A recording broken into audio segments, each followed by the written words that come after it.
Hello, hello, and welcome to the Beaker Show. Hope everybody is having a wonderful day. Apologies, I used this screen earlier in the week for some other stuff, so I gotta make some adjustments. Pay no attention to the hot female sitting next to me. She's gone! Alright. Anyways, welcome back to D&D. Apologies for last week. We had some windy weather, which was causing some power line disconnection and failure in our area. We missed a little bit of the last session. We uploaded what we could, but I will try and give you a recap of that today. Also be prepared for the possibility of that happening again. We've got some more crappy weather today, but we'll do our best to get you what we can. But my players come first, so I want to make sure they get the content, and I will try and get as much of it to you guys as I possibly can. But beyond that, let's go ahead and bring everybody in. We'll go ahead and give a recap, let everybody know what's going on, and we will try to tie in a little bit of what happened at the end of last session to make sure everybody understands. You didn't miss a whole too much, but we'll give you the important snippets, and we'll get things rolling. So give me just a second to grab everybody.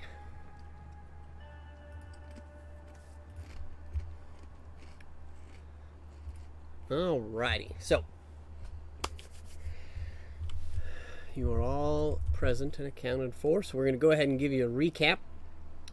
So last week, what we saw, we began our session, we picked up just after the battle against Gorgo, the Grand Orc that was head and leader of the orcs that were, as you found out, contracted in some way to be kind of the face of the invasion upon the kingdom of Aralani many years ago. I say many, but it was a few years ago, which left one of our heroes, Aiden, wandering the world trying to better himself after the loss of his kingdom. And it was quite an inspirational, quite an interesting battle, quite a few deaths, quite a few resurrections, people coming up, people going down, but we found ourselves at the end of the battle. Our party revived, though a little exhausted, a little worse for wear, but a battle out of the way nonetheless. Moving on from that point, our adventurers made their way a little bit deeper into the floating area that is known as the Birthing Chamber in the dungeons of Aralani. Headed up the grand staircase into kind of a central platform area that seemed to be probably used for speaking or public gatherings or things of that nature back when this was a thriving civilization. And found themselves staring at the temple that our hero Aiden had seen in one of his visions, and had seen the being known as Lord Cryo walking into. Arriving in this area, you saw Lord Cryo stepping out of said temple, holding what appeared to be a relic of some sort of tube or pipe or cylinder that was hollow in his hand, and placing it inside of a interesting vest pocket inside of his robes, and had a conversation with you all, telling you that the information that your spies had received was in fact a farce. It was falsified by him and led you all to believe that you had more time to get to this area than you actually did. And he had successfully claimed the relic that you were here to try and claim.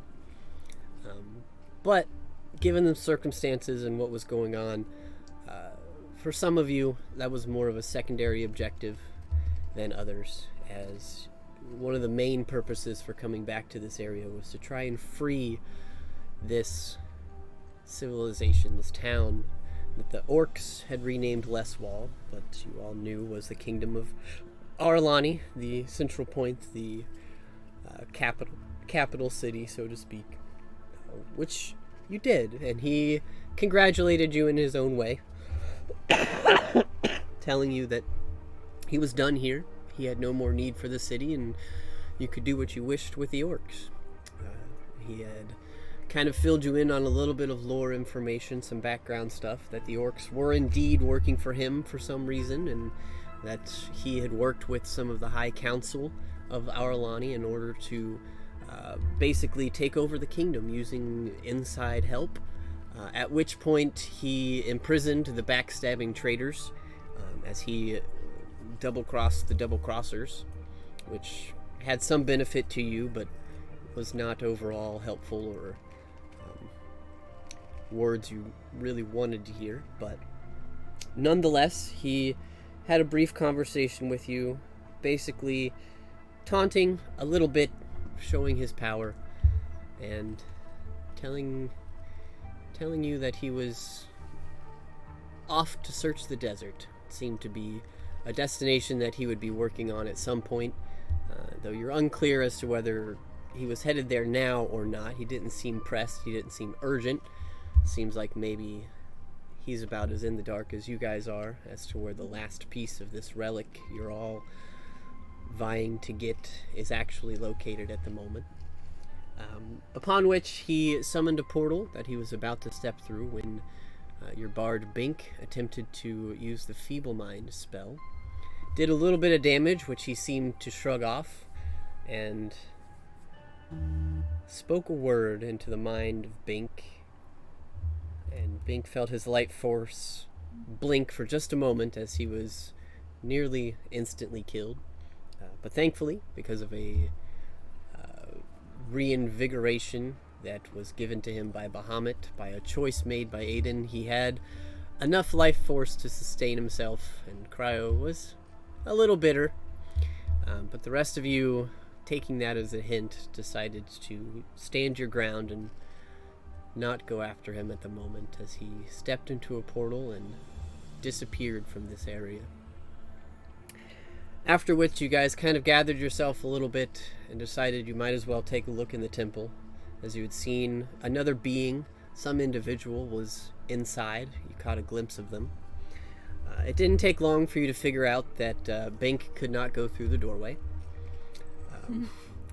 As a matter of fact, none of you could go through the doorway except for Aiden, who had claimed some sort of devotion to Bahamut, was allowed entrance into the chamber, and found that it was, in fact, more of a, I guess, like a treasury room. There were 3 ornate chests within this chamber, and he was greeted by a very large dragonborn that had features similar to what you can only assume were ancient dragonborns, much closer in lineage to dragons than your modern day or current dragonborns, such as Zanzadar and others that you've seen around. And he identified himself as a herald.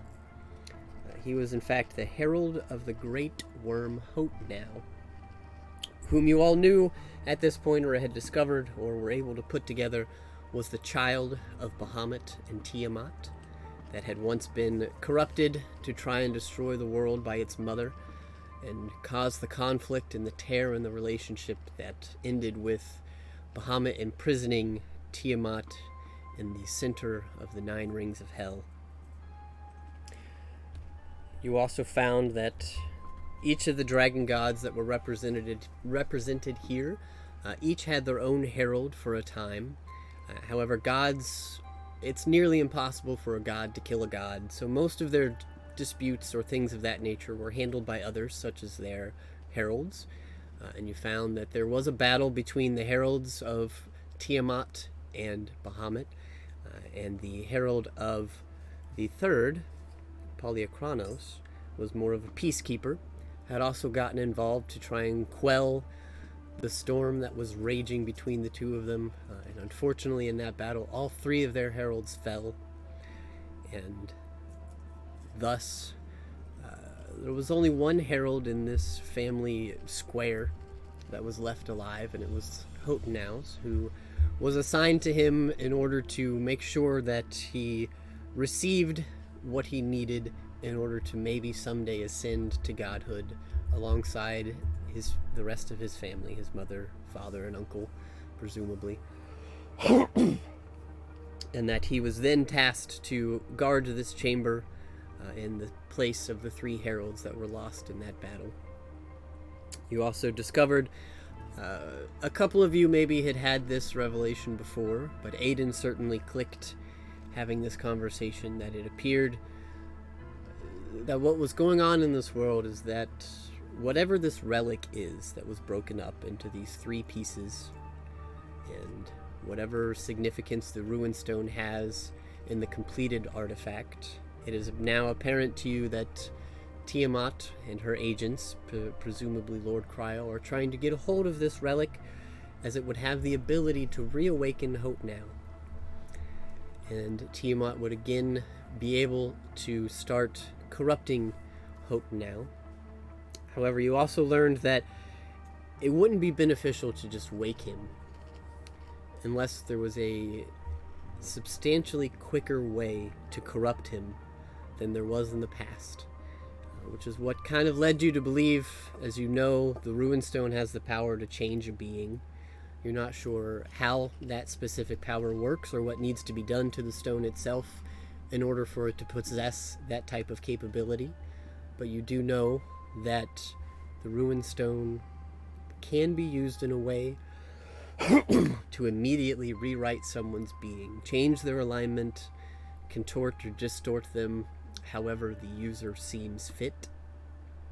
And so it kind of clicked that is what's going on. Tiamat is trying to complete this artifact, gather the Ruin Stone, and use it in a way to not only wake the Great Worm Hotenow, but to also corrupt him immediately upon awakening, and use his power to destroy the world as we know it, to wipe clean the Sword Coast and the surrounding lands in order to diminish the power of Bahamut and all the other gods, which would leave only followers of Tiamat in its stead, allowing her potentially, you believe, the ability to break free of her prison and come back to the mortal realm as well.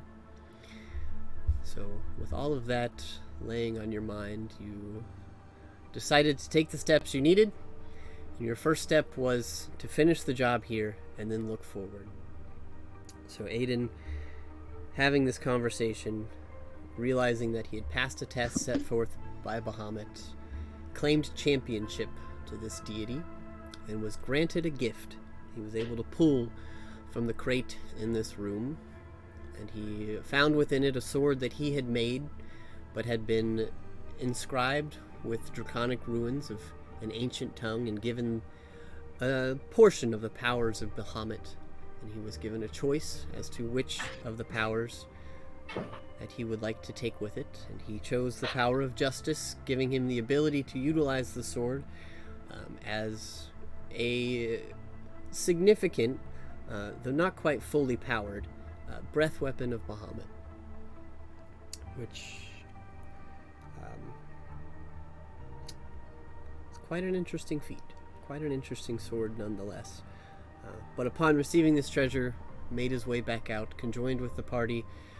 You guys set about the task of exploring the rest of the area, checking out all of the rooms you had not yet made it to, and the first of which was confronting the prison full of Arlani nobles, who definitely did not seem to paint themselves in a good picture, as they were standing in an area that you were able to recognize was essentially a zone of truth. They were unable to lie, and they certainly did a good job of hiding the answers that they could, which told you the answers you were looking for most of the questions that were asked.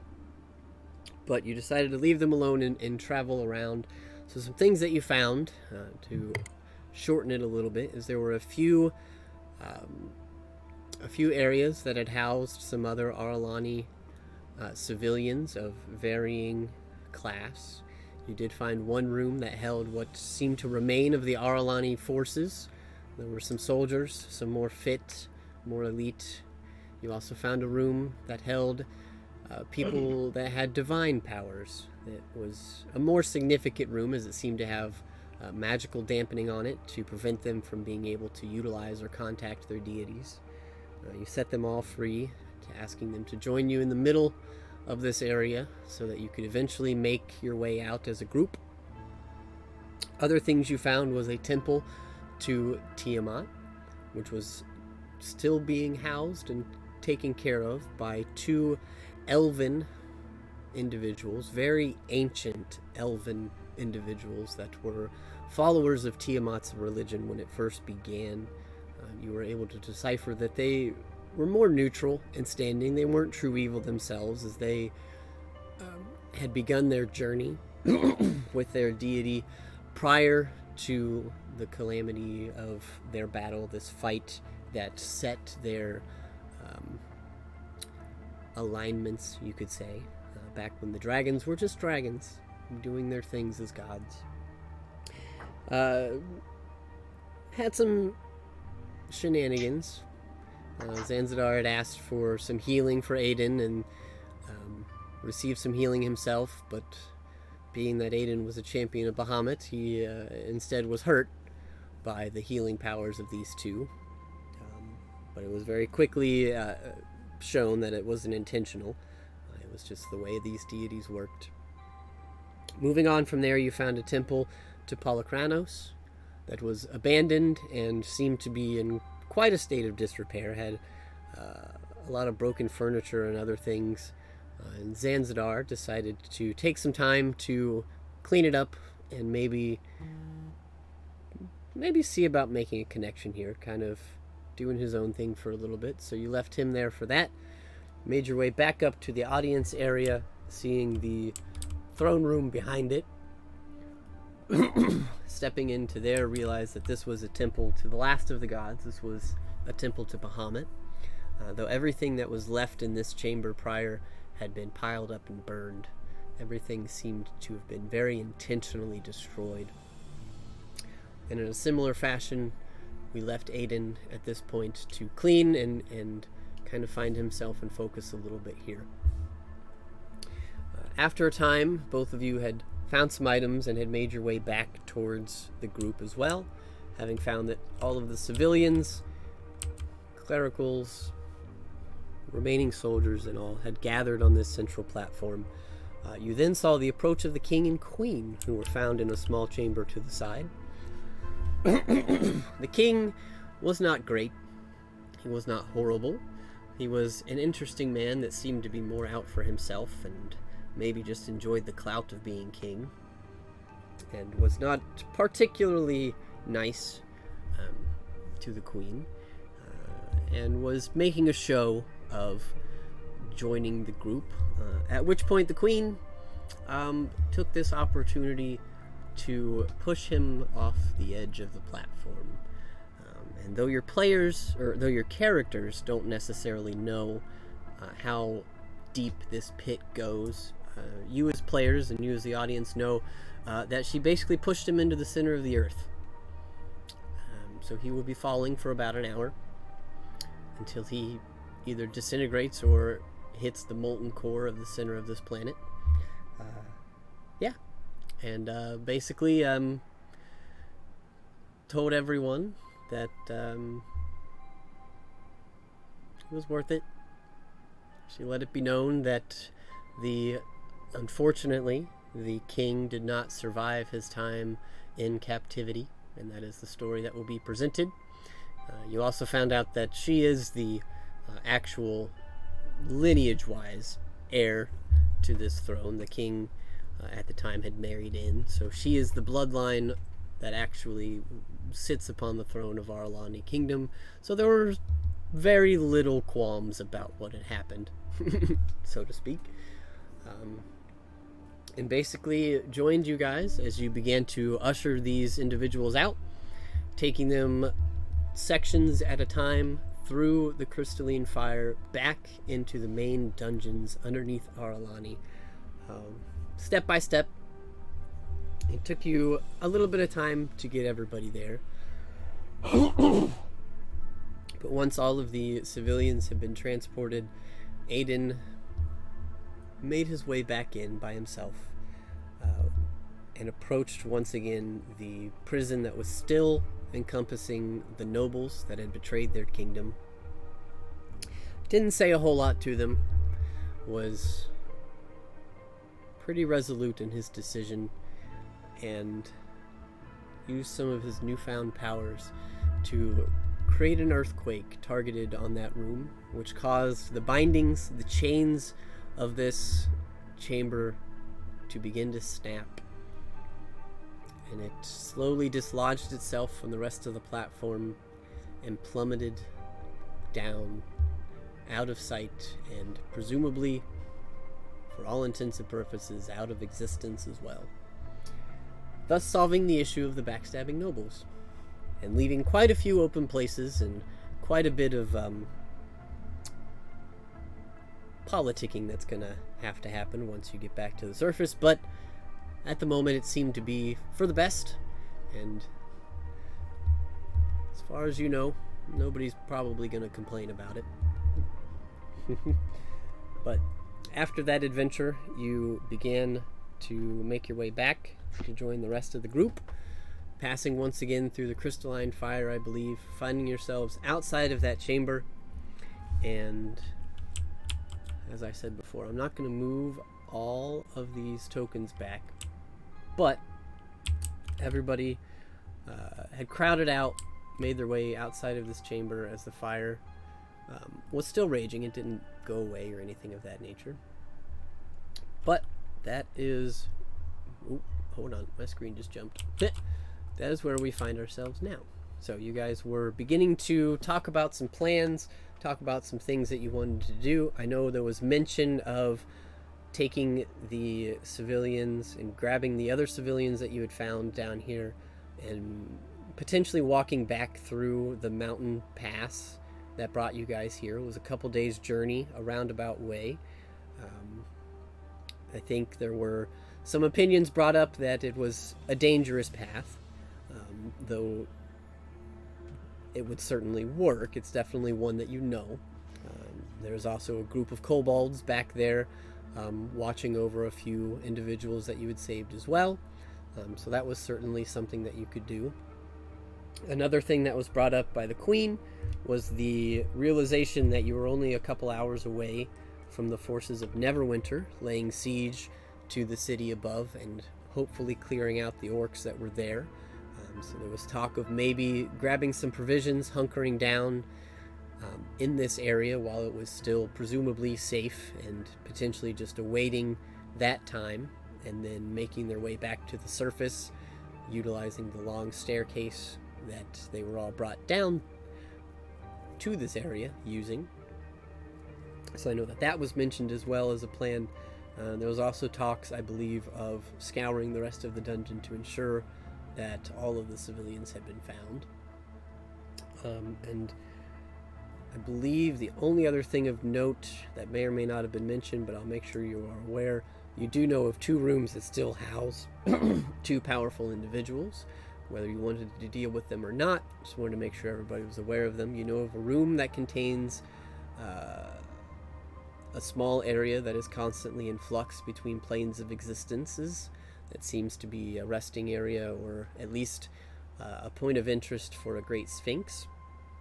There was also a hidden chamber behind the doors of which lies a lich that you had previously had dealings with. He let you know that he was a previous follower of one of the gods and that he was just resting there, that he had been there for quite some time, but you had made a deal with him and left him there as well.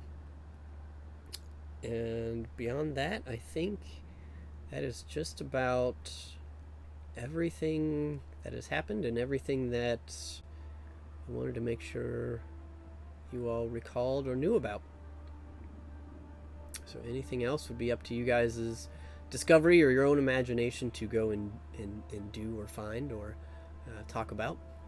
So at this point, I will go ahead and I guess turn it back over to you guys. You have all made it to the other side of the crystalline fire. You are kind of in this area with a few dozen civilians and the Queen. And that is where we will pick up. So, what would you like to do?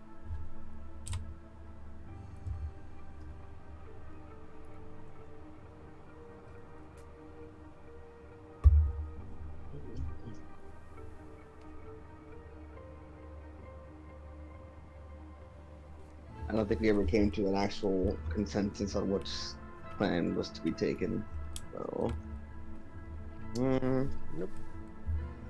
So at this point, I believe you guys were in the process of talking about what plan you would like to accomplish. So if you want to talk above table, you are welcome to do so as well.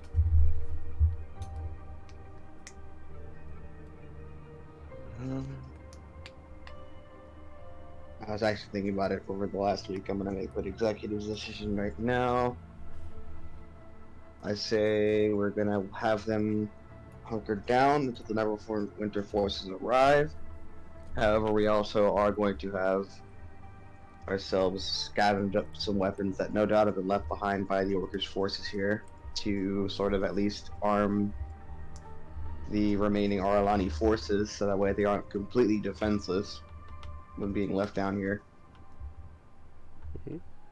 And then we'll make our way back to camp and hopefully get a rest in before the coming assault.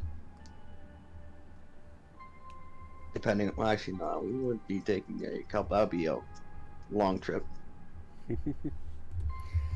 I will say you, after taking the time to get everybody through, you realize that you probably have about 6 hours until the forces of Aralani are staging their assault. Also, at that point, you guys would be borderline exhaustion, the rest of you.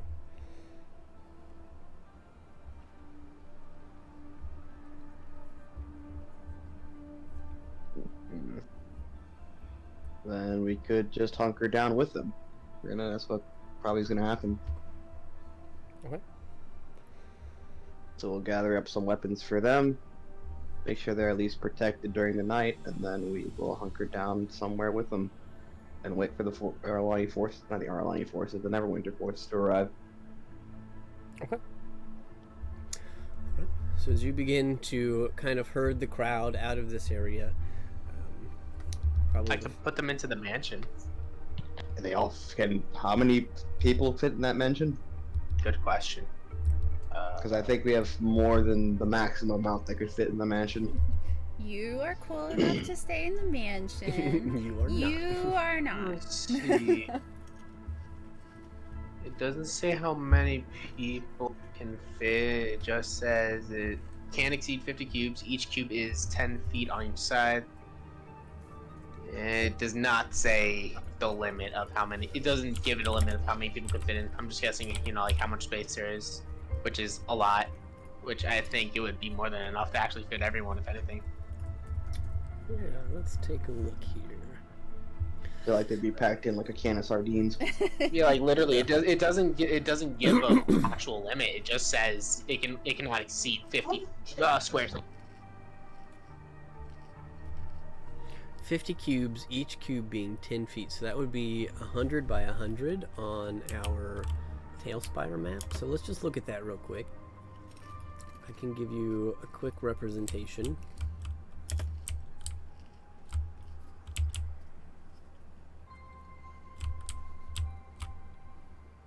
Well, let's see. This is going to be... So that's 50 by 50. Okay. Jesus Well, all right. That's half the space. All right. Well, I was gonna say, Yeah, they can. if everybody takes 5 feet of space, we can fit 1,000 people in there. Yeah, like it doesn't give an actual like limit to how many people can fit in. It just says, oh, it's this much space. Whoever goes in goes in. Yeah. So if you just made it 10 feet tall and 100 feet wide and 100 feet long, it would be twice this big and everybody would fit. How much people do we have? Definitely not 1,000. No. You have borderline maybe 40 or 50 people you found so far. I also Yeah, don't I know think that it the fit in. kobolds are going to be interested in staying in the mansion. Something strikes me that maybe they would prefer to, camp in the cave anyway. Yeah, I'd rather them not be uncomfortable with us, especially at this time. You said 40 or 50 people, including the ones that we have to go and scrounge up? Yep. Okay. Yeah, I guess, we'll use the mansion then if you want to, Bink. I'm like, I'm still gonna have boogity. I'm still gonna have And the then, Arlong forces on themselves though. Oh yeah, definitely. Also, they all get food and sleep and water. Alright. So as you do know of a weapon storage area. You do know that there was an armory that had been kind of tossed a little bit, but you know that there are still some things being held there. You guys can begin to make your way that way. As you pass through the hallway, kind of have to move through some of the civilians to get to the front and start making your way there. You can peer into the armory, and staring into this area where this, I don't want to say horde of weapons were, but where this conglomeration of different things were, you do catch an interesting sight. You see about 6 ancient dragons. Huh? No, I'm just kidding. That's my Yeah. April Fool for the day.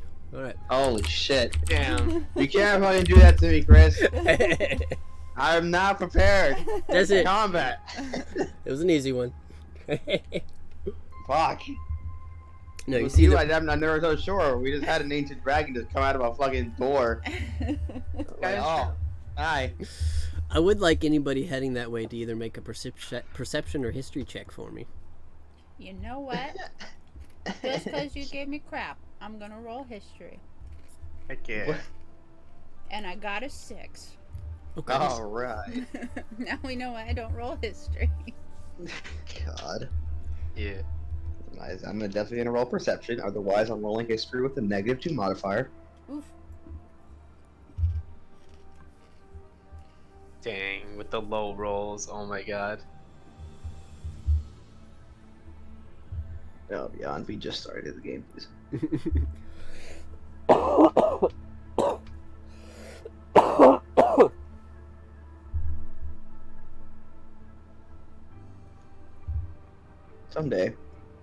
Someday I'll have something that works.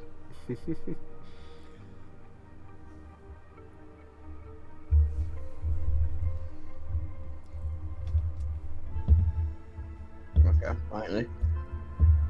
Okay. Aiden, you catch it out of the corner of your eye. The rest of you, I need you to make dexterity saving throws for me, please. Oh, the trap. It's a trap, isn't it?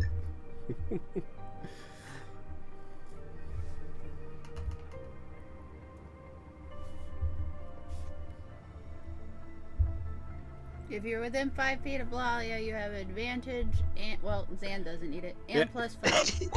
Oh my god.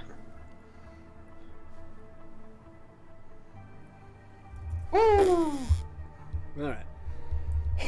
There's no getting you guys. Aiden, you catch it immediately. The rest of you watches Aiden ducks. And you very quickly realize and duck as well, as 4 darts fly over your heads. As you have stepped on the pressure plate entering this area. I will now When you look at stand- Aiden after he ducks, he almost looks like he wants to do the old man pose of "ow, my back." Not right. I'll stand next to the pressure plate and make sure none of the innocent civilians copy us. Okay. Don't step there. Like, Bink doesn't even dodge, you just like throw someone in front of him. What? Who do you throw in front of No. No, The God. air. The air. you? No worries. The only ones that actually followed you would have been like some of the soldiers and some of the like clerics. Okay. None of the civilians were like, "Hey, I want a sword." So most of the soldiers are understanding and dexterous enough to make their way around it. But you can, in fact, arm most of the people there. There's plenty of weapons. The tables have been tossed. Things are kind of scattered. There's nothing particularly great about any of these weapons. They seem like simple arms.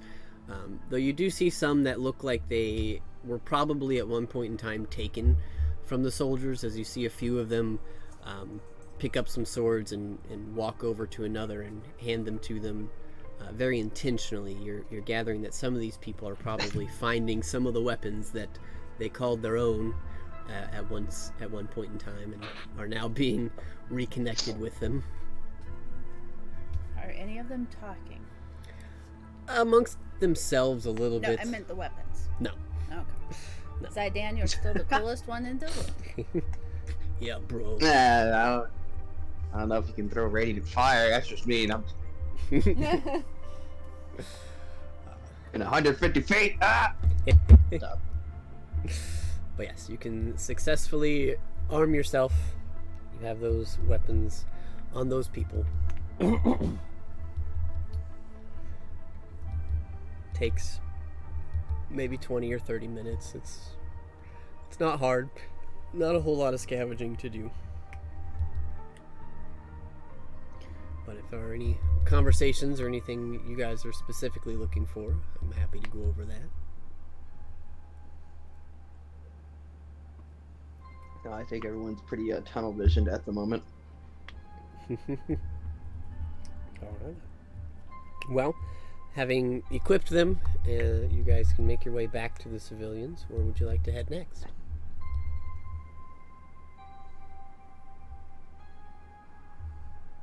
We already scrounged up the remaining survivors, correct?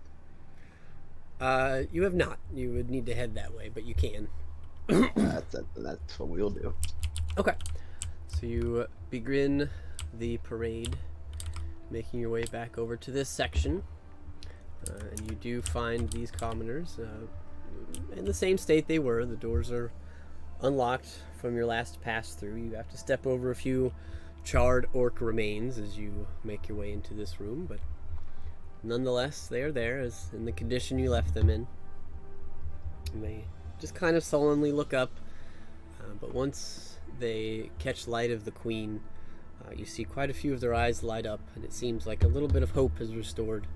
As they seem to have some newfound energy as they begin to talk amongst themselves and question and ask if they're getting out. And word seems to spread around quite fast that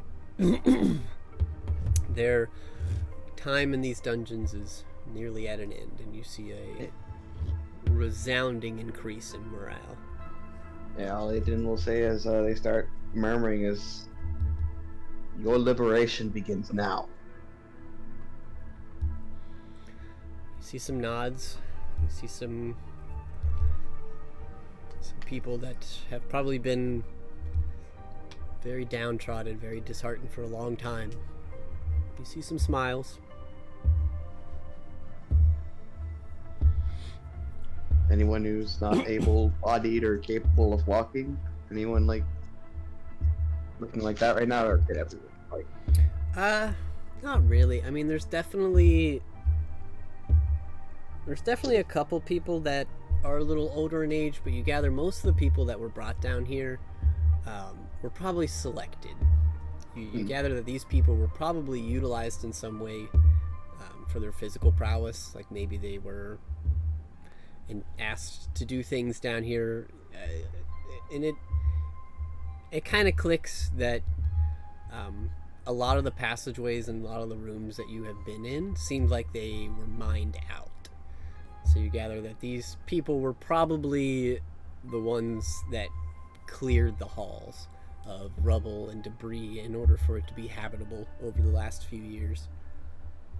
So many of them are at least, if not able-bodied, at least able to push and move and walk on their own.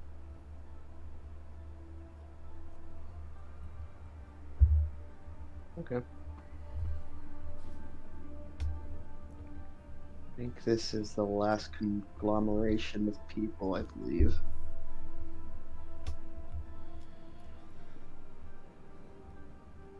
As far as you know, I think there's only one area you haven't been in.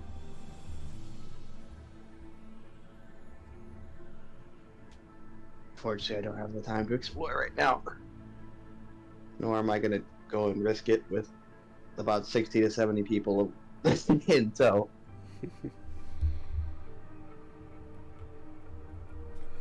We're going to make our way back to the kobolds. Okay. I will say the one area that you haven't been, just to remind you as well, is right here. Yeah. You see some stairs going up into an area. But if you want to make your way to the kobolds, you can certainly make your way back to that zone as well. So quickest route, going back by the fire. You can move these tables out of the way and come down to this area. And when you open the door, you see ahead of you what you can't quite count the heads. It looks like anywhere in the realm of 70 to 100 kobolds, and the handful of orcs that you've saved, and the like 4 humans. As you open the door, a couple of the kobolds look up. Ah, you bring dragon? The dragon fled. What? I don't know. He fled. Dragons don't flee. You lie. Dragons he mighty. fled, he fled with intention, not because of fear.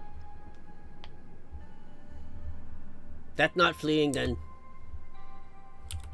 Alright, he's not here. That's the answer you're looking for. You promised us dragon though. And you hear like another 80 resounding voices. Promise dragon! Promise dragon! Promise dragon! Promise dragon! Your memories are very short. Yes!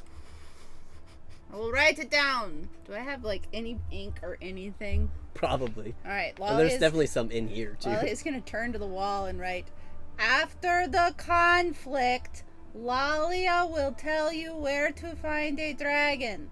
Oh, what's conflict? This. A battle that's about to happen in about 6 hours, if you can tell time. Can you tell time? Who? Oh my No, god. they can't tell time. Oh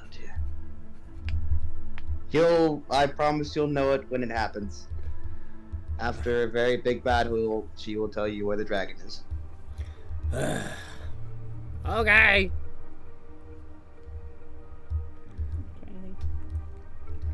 Ada looks very just disgruntled old man. Like, oh my god, I'm done with today. I don't want to be in the suit of armor anymore. I'm done. Done. Bink, please fucking pull your mansion out of your ass or something right now, please. You see. You just see, Oh, go ahead. yeah, you just see Bink kind of just like do a real quick like hand gesture, and it appears, and then he just waddles in like a little penguin.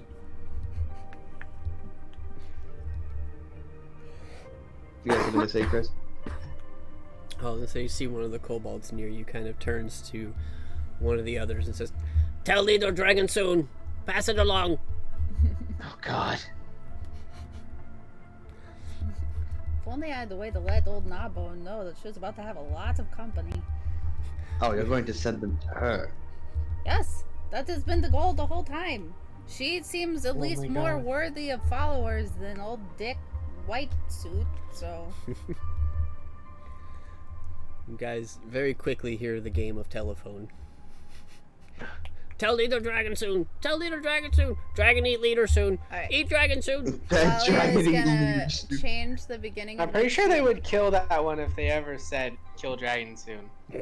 They're like, "Kill traitor!" What was Lalia doing? She's gonna change the text of her message a little bit. She'll say, "When the red light appears, Lalia will tell you where the dragon is." Okay. And she'll draw a circle with an arrow pointing to it that says here. When the red light appears here. All right.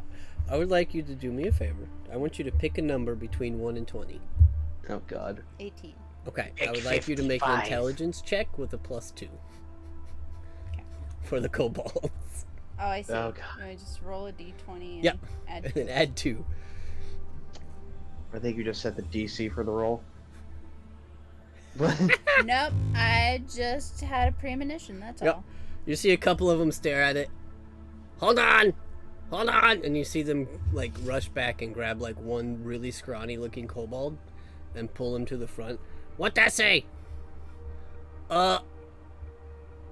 Dragon appear when red light here, says Lalia. Okay, doggy. Oh god. Oh god. What? Seems like they get the picture. This is the last time I help kobolds. No, it's not. Try me. And a year from now, if I have helped a single other I'm not- kobold, I will eat Zydan. One, that's going to be probably really bad for your digestive tract. And two, I don't have to do anything. Fate just hasn't seemed to put us in a very interesting line of different kinds of races. And you really have set yourself up for a very significant loss if you're going to put a year as the time frame.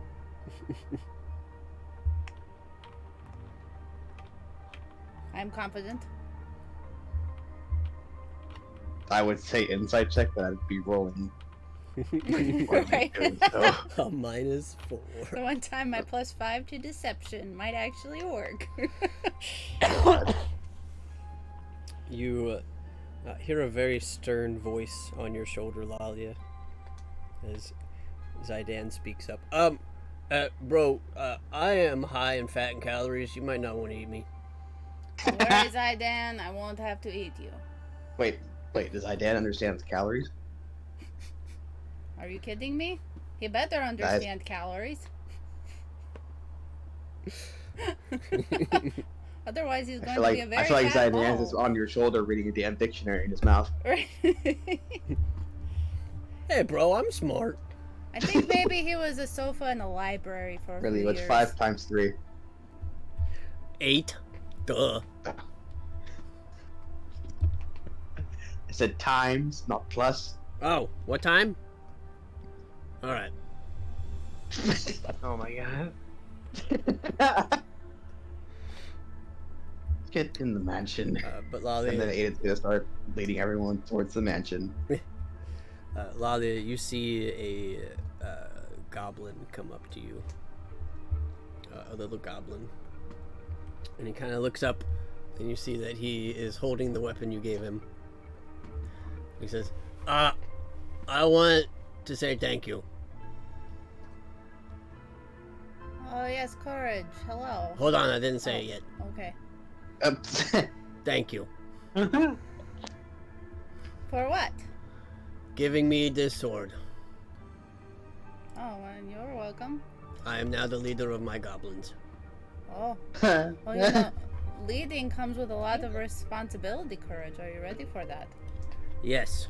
Anybody who disobeys me, I stab them. Well, you know, we may have I to was talk expecting- leadership strategies, but it's an effective way to get them in line, I'm sure. Yup. I made the I was army to half- cook. I was halfly expecting Courage to say, "What's responsibility?" Right. Army is the cook now. Yep. Oh, is he any good?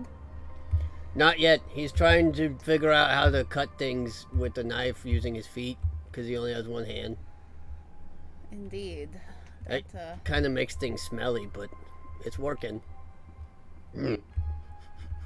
well, you know, as long as you are happy and he's happy and your followers are happy, I say this is great. Very good thing there. Yeah. Yup. Now, when you stab them, are you killing them? I don't know. I haven't done a lot of stabbing, so I don't know how good I'll be. Well, you know, you'll lose followers more quickly if you kill them all. So, But that's alright. We'll just make more. all right. Well, but we don't have a lot of names, and I don't really know how to do this. I might be wrong, but do you want to help name us?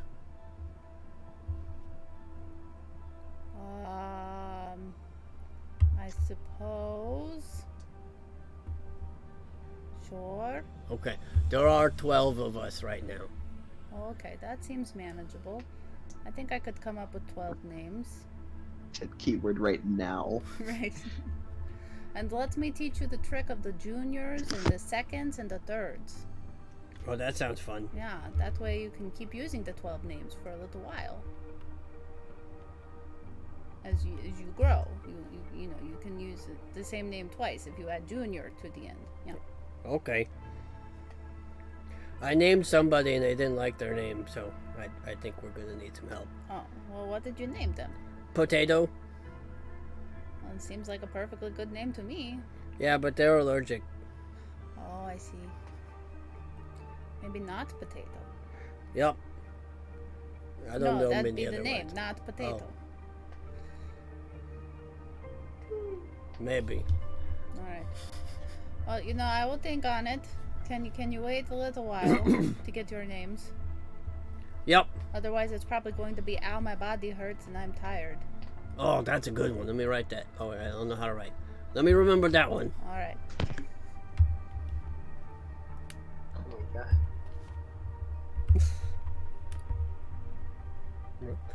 You guys also see that the handful of humans that you had saved back here have just kind of very carefully inched their way along the back line towards you to make their way into this mansion. Alright.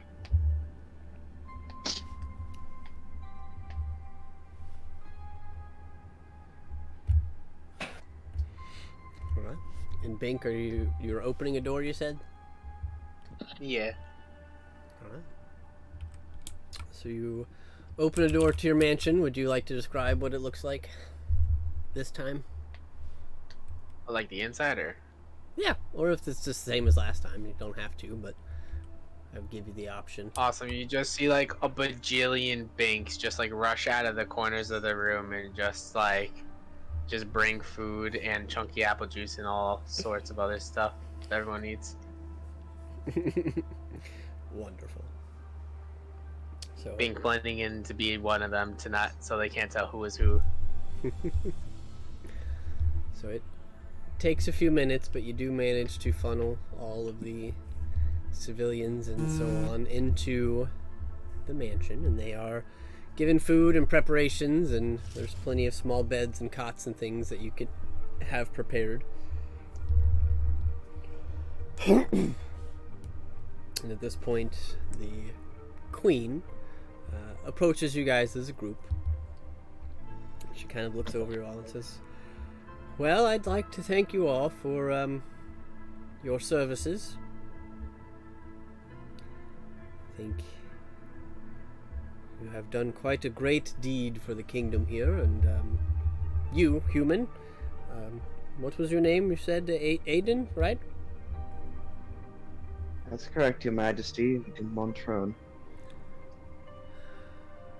That name might have rung a bell with my husband, but unfortunately I don't know much about the forces or the labors, but were you indeed a member of the Aralani service?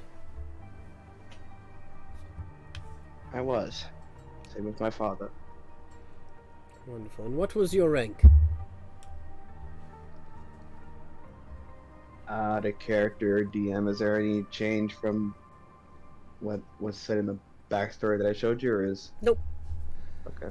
If my thoughts are correct, if I remember, it was Commander. Commander Montrone.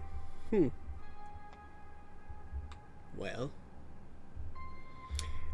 I would like to offer you the opportunity to change that if you would like. In what way, Your Majesty? Well, seeing as how we've had quite a few positions open up, I would like to offer you the ability to be the general of all the armies. I would like for you to take a spot on our council as a nobleman.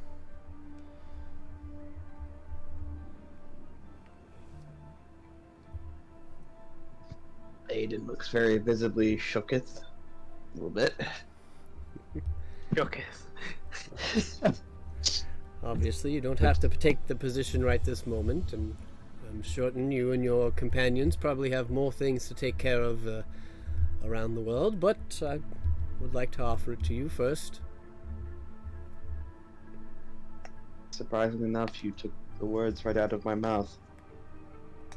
Yes, our mission isn't exactly quite finished just yet for us, but if we do succeed in that task, then perhaps I may return home. I think that would be wonderful. I don't think we're going to have much need of a military yet. I imagine Neverwinter will probably take care of that for us while we rebuild. It may be a few years before we're ready to stage our own again, but hopefully within that time, you can come and help develop that with us. It would be my honor to see my home so my woods escape me. It feels weird to see, or even the thought of seeing my home as it once was again. Yes. I must Because I agree. hope to- Sorry, go ahead. Nope, go ahead. Nothing. My brain farted, so go ahead. Well, I think there'll be quite a bit of rebuilding to do. I have not seen the surface in a few years myself. I can hardly imagine what it's going to look like. Hopefully they didn't destroy too much. They seemed to be rather keen on not killing civilians. The casualties were many, but among them were mostly soldiers, defenders of the town. That was at least a silver lining, I guess.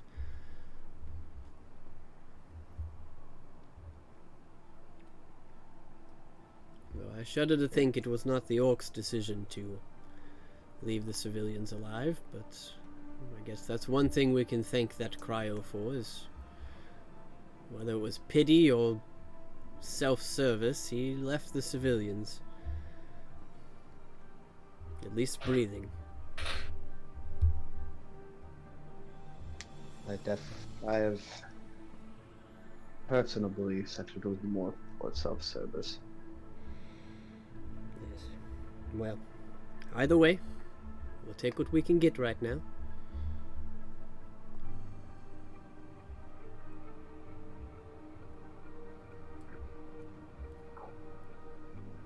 If you would not mind, Majesty, I think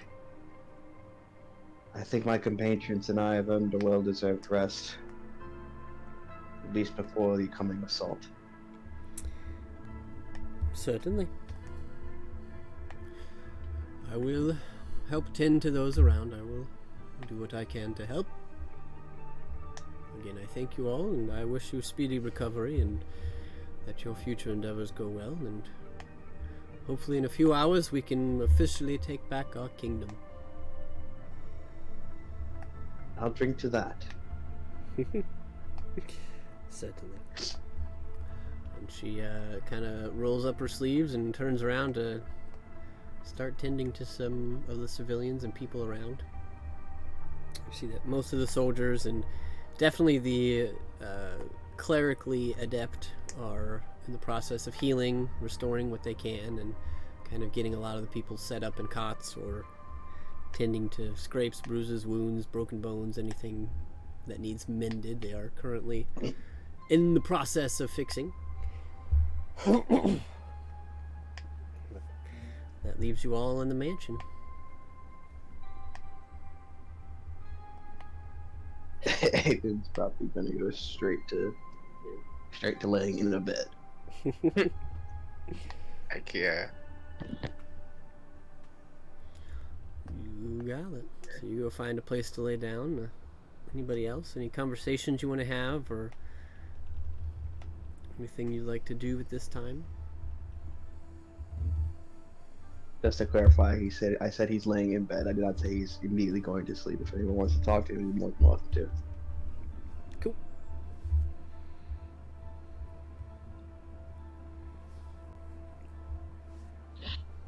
You just see like 5 Seraphim Binks just like looking at him as he's sleeping.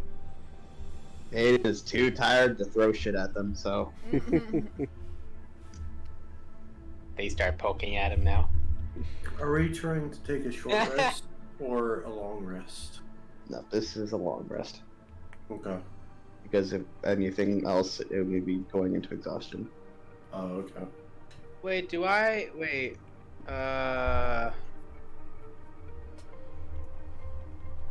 Hmm. No, never mind. Never mind. I was gonna do something. Never mind.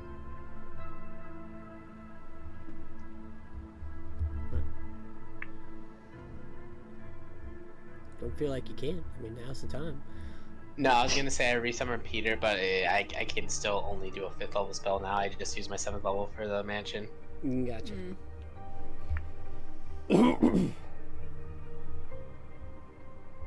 Do we have enough room in this mansion that we have our own rooms still? Are we... Oh, I 100%. can assume we could put walls on each room. Yeah. Okay. Yeah. As long as Bink deemed it.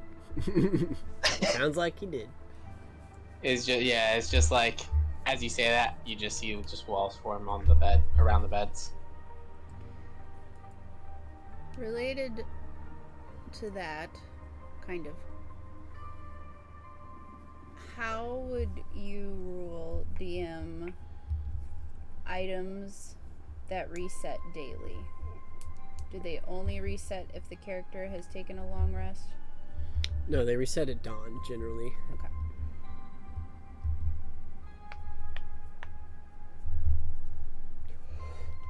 I think that's I think all items that reset like every like day is specifically stated to be at dawn. I don't think there's any other ones different than that. Yeah, most of your per day stuff is at dawn because generally people for D&D would sleep the night. Right. So So hypothetically, if Lalia doesn't sleep, she would only be missing out on her spell slots and her class features. yes, and taking a point of exhaustion. Well, the reason I ask is because she has a greater restoration that recharges on an item. Mm-hmm. So. Remind me who the Lich was loyal to. Tiamat. Oh, okay. Yep.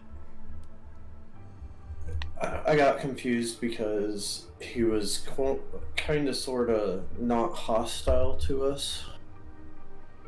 So. Hey, man, I was just trying to sleep. Yeah. Right? Y'all woke him up. Knocked on the wrong door.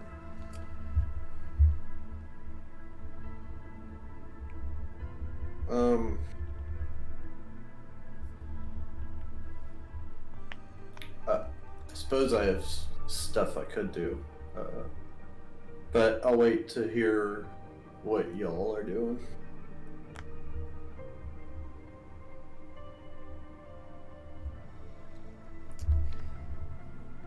So I can do the thing I know I want to do, regardless.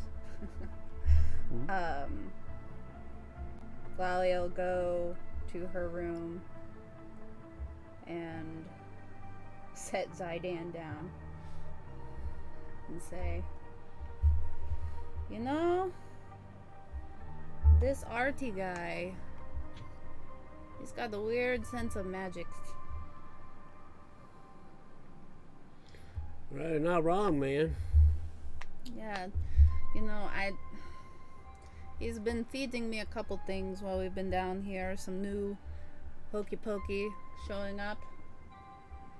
And there's this new incantation that I seem to have learned from the ether because warlocks make no sense. That, I mean, you're already pretty much like my best friend. You know that, right? Yeah, I'm pretty cool. Yeah. So, but it would make us maybe like more like tight. And there are maybe things that you could do because you're already pretty cool. Some like extra things that you might be able to do to help the party, and me help the party, and help me. Are you gonna make me a real boy? I don't think the magic's that strong. Oh. No. But I am going to make it so that we can talk to each other when we are next to each other, and you might be able to help with healing me and some other thing. You might be able to do some of my magics if you wanted to. Oh, I can shoot lightning bolts from my eyeballs? Oh God, it's identify eyeballs. I'm not sure that's how it works. We'll have to test it out. Oh, all right, man. But it'll just take a moment if you're okay. Yeah, with let's that. go, bro. All right. So she will spend the next next hour. I Oh can my read. God. Casting Find Familiar Cool. as a ritual And on Zydan. over the next hour, Zydan probably falls asleep a couple times, Right. but you slowly pull together the magics of the Fae and imbue him with that energy, that magic that you've been given, and your connection with him being as strong as it is makes it a little easier to feed it in. And towards the end of that hour, you find yourself connected to him as a familiar, and you see that the maul that you have laid on the ground, it has a very large head. You can kind of see where his mouth and eyes are, especially when he's snoring. His tongue kind of lolls out. And his haft, the very long portion, you see out of that stick, 2 little legs sprout, Oh. and he stands up. Bro, I can walk. Couldn't my you God. walk before? I mean, not like this though. Oh, yeah. I mean, that's you are already pretty creepy. I'm pretty sure now you're going to terrify anyone who sees you. Yeah, dude, this is awesome. So question: Yeah. are you squishy in that form? Can you go into tiny shapes and move through tiny cracks? Kinda, if I need to. All right. Well, I want to test out this thing. Apparently, I'm supposed to be able to see through your eyeballs. Which ones? This is a good question. I will close my eyes and look through his. And what eyeballs am I looking through? At this moment in time, when you look through a kaleidoscope, Yeah. that's what you got. Oh, There's, dear. there's 80 different bubbles. It's is that cool? I'm not so sure this is actually helpful. Do you want more eyeballs or less? Probably less. Alrighty, and you hear a bunch of little pop, pop, pop, pop, pop, pop, pop, pop, pop, pop, as some of the God. circles disappear. Goodness it- gracious. You're left with a regular vision. Okay. So I'm supposed to be able to see this way for a pretty big distance. How about you go check on our friends? And I will see. All right. Yeah. He runs out the door. All right, and I'll do the deafen part too as he leaves. Cool. Let's see, Aiden, as you are relaxing, it's been about an hour or so. You feel sleep is almost upon you, as you are exhausted and have had quite the day. You feel a tap on your shoulder. Ink, I swear to God, if it's one of your fucking servants. I didn't look at it. Whoever's tapping him. You look over and you see Lalia's maul has sprouted 2 legs and is staring at you. Hey, bro! Oh my God. Zydan, What's up? when did you grow legs? I don't know, Lalia just put some magic into me and she said I'm a familiar now. I guess she can see through my eyes. At which point, if he's within 100 feet of me, which Yeah. I think he should be, who say, Zydan, you're not supposed to wake them up. You're just supposed to check on them. You hear back in your head. Wait, so- Oops! Wait, so she can see me right now? I'm pretty sure I had to pop 100 of my Let him know, eyeballs. yes. Oh, she says yeah. I Okay, guess she can cool. hear too. Oh, okay, wonderful. Aiden proceeds to flip her off. Tell What's that him. mean? I'll tell you when you're older. He would cock his head, but he can't. He's a Right. solid form. Oh my God. Alright, that's enough bothering Aiden. Go check on the next one. Alright, see you later, bro. We're looking for the Hi, gnome. Zydan. He goes running off. We're looking for the non-ethereal gnome. The one that looks like he is made out of real material. Not that one. Nope, not that one either. The Nope, the it's second you still say not the that, right one. 100 gather in the center, and we all just start running in a circle. I'm having a hard time finding them. There's a bunch of these little blue guys. think he's 3 to the. Nope, that's not him either. Okay, well. And synchronized together, we say, "Try to find me." Zaydan's like, hey, Binky, bro, where you at, man? They stop. All the fake ones look at me, and I walk up to them. You see Zaydan has grown 2 legs and is staring at you. What the hell happened to you? I guess I'm kind of like Peter now. I'm a familiar. I was gonna say that. I was gonna be like, yeah, I can do the same thing with Peter. Bro, that's cool. Easy. Come That- here, come over here. Nice. But yeah, Lalia wanted me to come like find you. She can see and hear you through my eyes, I think. So Tell him hello. she said hello. Hi. Alright, off to the blue one. All right, see you later. Okay. Did Zanzidar stay in the mansion at the moment? Bink goes back into just like doing a little like zigzag kind of pattern with his clones. Yeah, he would have followed his team into the mansion. So at some point in the evening, you see Lalia's Maul has sprouted 2 legs and comes running up to you. Hey, bro. It's a good thing you're friendly. Also, those don't look correct on you. I don't think anything looks correct on me. I don't have a correct form. Oh my god. Well, maybe you could like shapeshift into not a mall and be like the shadow form that I've seen you in. That way you at least look kind of humanoid. I mean, probably, but that's up to Lalia. Sucks having a master, doesn't it? Not really. She's kind of awesome. I don't have to feed myself. I don't have to find shit. I've always got, like, shelter. She's always taking care of me. I feel pampered, man. What? I think it's cool.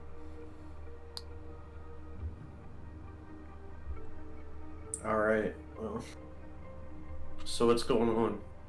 Oh, Lalia wanted me to come say hi. I guess she can see and hear you through my eyeballs and stuff. It's just an experiment. I'm seeing how well it works. Can you still hear me? She says it's just an experiment. She wants to see how well it works. Can you still hear me? Bro, this is trippy. Well, I don't think I can hear Lalia, right? I can just hear Zaydan. Yep. Right. I mean, I'm talking to you right now, so obviously I can hear you. Have you gotten stupider? Who, me? Yeah. No. You Okay, don't have well, to take that, Zydan. I'm not allowed to just have some fun, bro. I mean, you're allowed to have fun, but if I'm already talking to you and you ask me if I can hear you, that's kind of a dumb question. Well, Lalia is giving me things to say. I'm sorry if I'm just repeating it. You know what, Zydan? I think Zanzidar needs to take a nap, so why don't you come back to the room now? Thank you. Hey, bro. Yeah, what? Have you had a nap today? No. No, you need I one. mean, And he walks you've away. been around, we've been fighting. And then we had to escort all these He's gone. prisoners. Oh no. Lalia is thinking to herself, well, you know, subtlety is not his strong suit, so I don't know how stealthy he'll be for, you know, assessing rooms in front of us, but I suppose it's useful. Anything else? As Zydan makes his way back to you, he's like, man, that was a lot of fun. Oh, yeah? Zanzidar's kind of grumpy. I think we all are a little grumpy at this point. Yeah. It's been a long day. And we did a lot, but we missed out on a lot, and Ain't no wrong, bro. Anything else you need me to do? I don't think so. But I'm glad we have this connection now. You got it.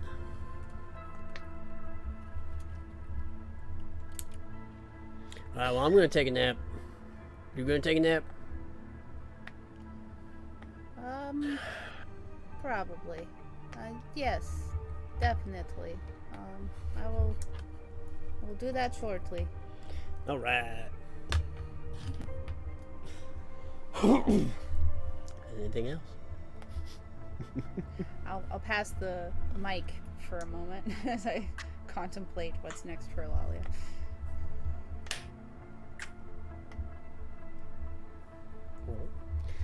Zan, did you have anything you were working on? I'm gonna take out the piece of wood that I got. It doesn't have the it doesn't have a symbol of Polychronos on it, right? It's just the veins. Oh yeah, the like the chair leg or the table leg that you kept. Yeah. Yeah, there's no symbology on it. Okay.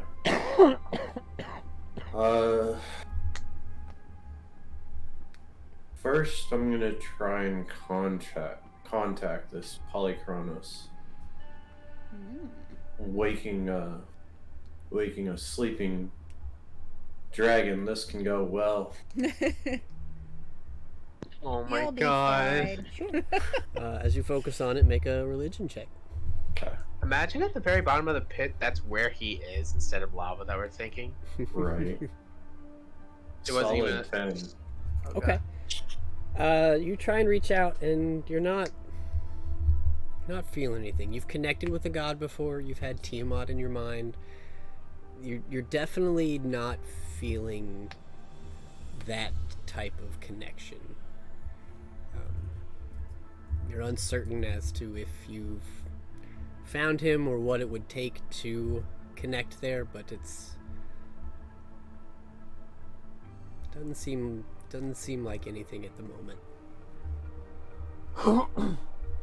With Huff, I'm gonna get up and stomp my way over to Aiden's room.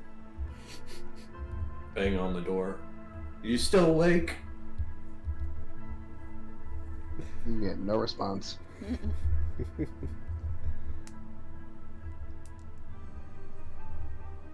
I'm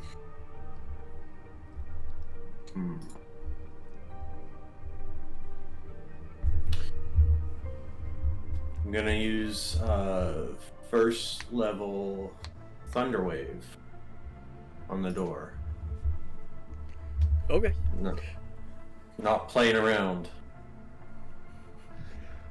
As you do, the door itself kind of swings back on its hinges and clatters open very loudly.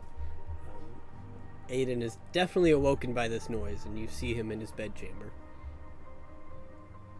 In whatever position Aiden prefers to be in while sleeping. Hey! Hey, you almost get a sword to the face. Chill out, I need some help. You could have done that by not busting the door down almost. Well, I feel like it's kind of urgent. This seriously could not have waited another maybe 5 hours. 5 hours, I probably would have forgotten about it. And if you would have forgot about it in 5 hours, it's really that important. Yes, it is actually that important. Now, can we get down to business or what? What is it you want help with? I want to wake Polychronos. And since you're the other person in the party who can talk to a dragon god, figured I'd come to you. How exactly are you wanting me to help? Like, make a prayer to him or something? Well, yeah. I mean, I kind of want you to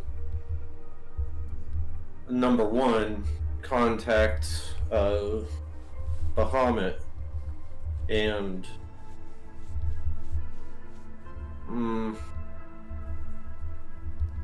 ask him what the best way is to wake Polychronos. Because it seems like 2 dragon allies are better than 1 in a fight against you know who. And slightly, I'd rather not have her talk to me again, so. So you want me to contact Bahamut to figure out how to contact a neutral dragon god? Yes.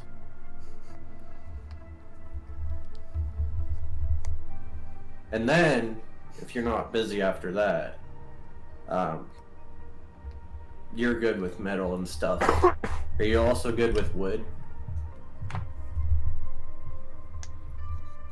Out of character, I'm pretty sure that falls under carpentry. Yeah, you're not bad with it, but you're definitely not a master woodworker. I could probably shape wood, sure, but that's not my specialty. Mine's more specific with metal. If you're Well, asking me to make you something right now, it's going to be a hard pass. no, I'm asking to wake Polychronos right now. But, I say I become this guy's champion or girl's champion or God's champion, I don't know. But since we know he's neutral, I don't think he'll care one way or the other as to what I do, which is great for me. But also, I kind of assume that he would want to stop Tiamat from taking over the world, because then he gets no power or whatever. But, yeah, say everything goes well, and if it does, then I can have you create like a symbol that I can wear so everybody will know.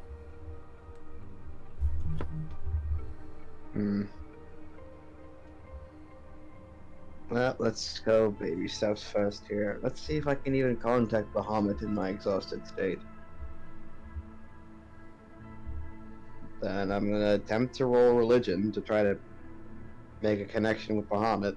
Sure. I don't know if the DC is gonna be affected since I'm now his champion.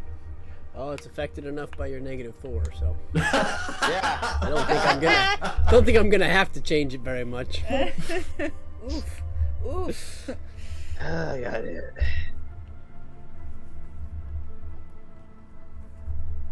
That is a good roll too. All right.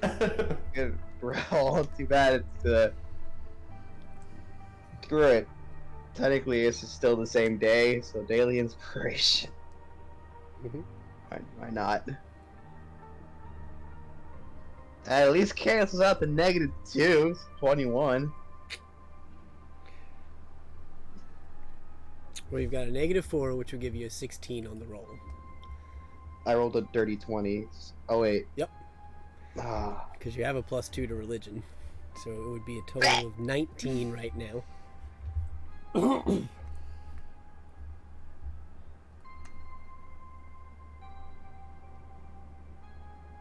want to keep it 19? yeah, let me look at stuff. Let me look at tactical. I don't know if tactical assessment includes. Nope, it does not include religion. Fact. I mean, yeah, 19's the best I got. I'm not gonna use the D12. Okay. It takes a moment in your state, but you do feel a connection at some point. Probably 5 or 6 minutes of meditation and thinking.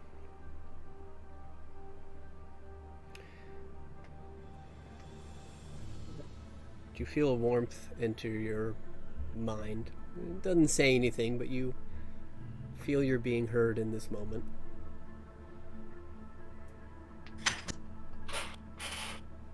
Bahamut, I It appears one of my companions is requesting information on attempting to contact your brother, Polychronos.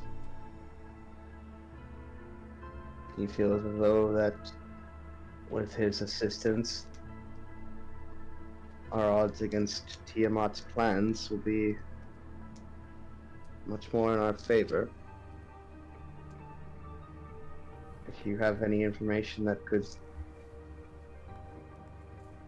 provide us assistance in this matter, it'd be most greatly appreciated. Polychronos. I have not heard that name in quite some time, yes. He might be able to assist, though with the loss of neutrality in the world, my brother has reverted to his mortal form. I cannot see him, as I cannot see many of the gods, no matter what form they take. I suppose you shall have to find him. But he is on your plane. Being in a mortal body, he is unable to travel. His power is significantly weakened, though still immortal and a force to be reckoned with. I cannot help you much. I can show you what he looks like in that form. That's about all I can do for you. That'd be better than nothing. If we know he's on this plane, chances are we'll find him one way or another. Alright. Good luck.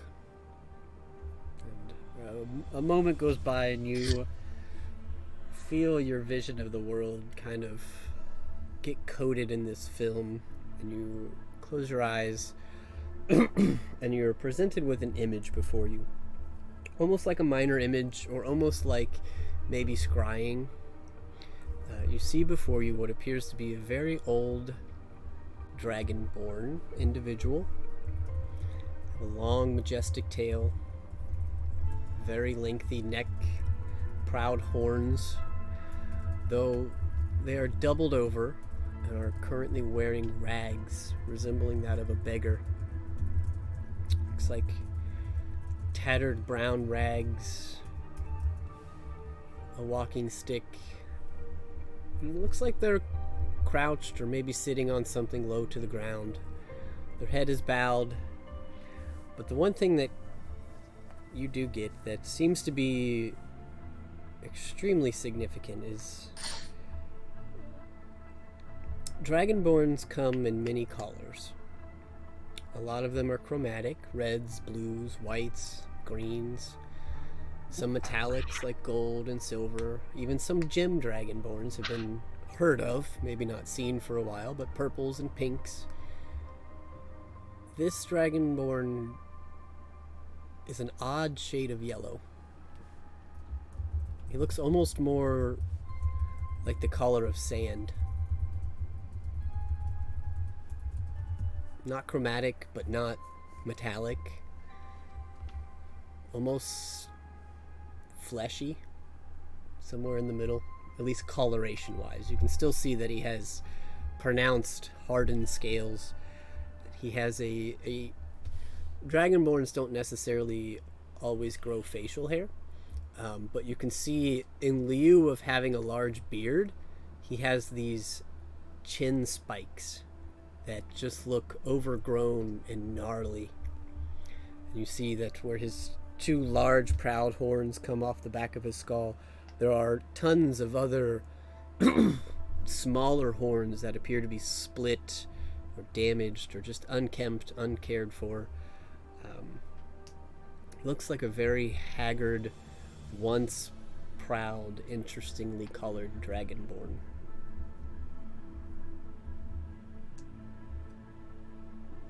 You don't see his eyes, you don't see his facial features necessarily. They're hidden by this kind of hooded, ragged cloak that he's wearing. No shoes. Nothing material. There's not a whole lot of material possessions on him to begin with, but what he does have look pretty battered. And then it fades.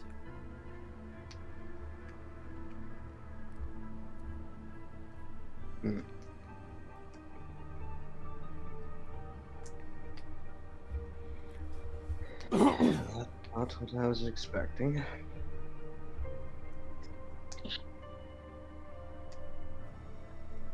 Seems Polychronos, and all the chaos that's happened in the world, neutrality being more or less disintegrated per se. He has reverted to a mortal form, one that Bahamut cannot pinpoint. However, I do know what he looks like. Oh, that's good. Alright. He takes the appearance of a dragonborn, much like yourself, although with course differentiations being that of a rather yellowish sandy color. His tail much longer than yours, much larger horns. What's interesting is that he seemed to take the appearance of a beggar, an older dragonborn with just ragged clothing. I'm not sure if it's because his power is no, God, my wording. I'm unsure if his power is simply significantly that weakened, or if he is simply trying to hide in plain sight.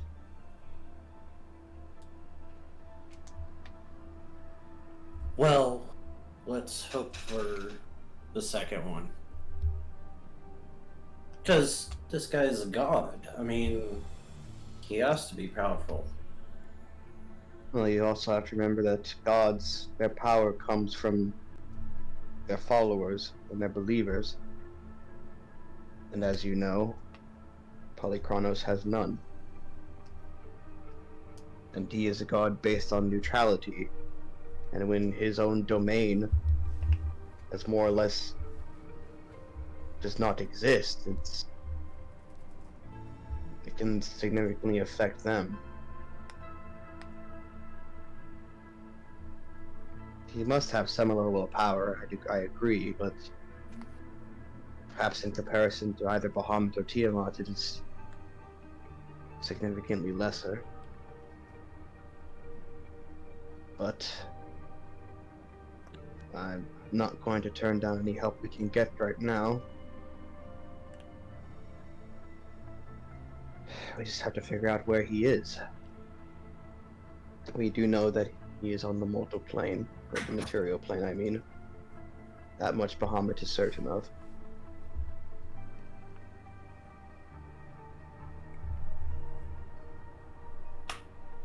This only opens more questions. I mean, it's good that found what he looks like, but quite concerned with what kind of magics they use to actually gain the power of a god by gaining followers.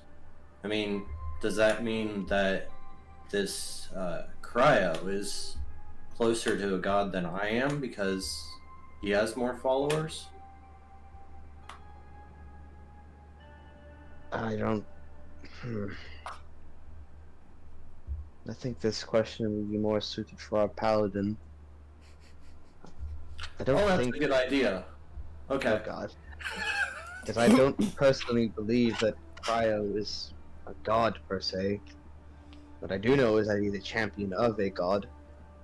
But I don't think his power comes from followers.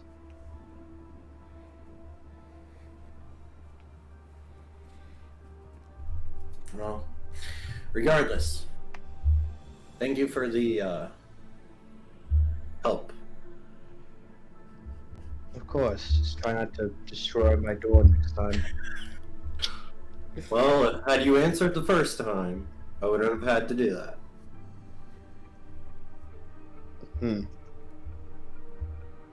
And Aiden's already starting to look like he's ready to doze off again. Okay. I'm leaving the room. And I'm headed towards Lolly's room to go ask the exact same question that I just asked Aiden. Okay. You find your way there. I'm assuming the door is probably closed. Hey, you awake? Yes, I'm talking to Zydan. What do you want? Okay. Well, I'll open the door. how does... So gods gain their powers by gaining followers, right?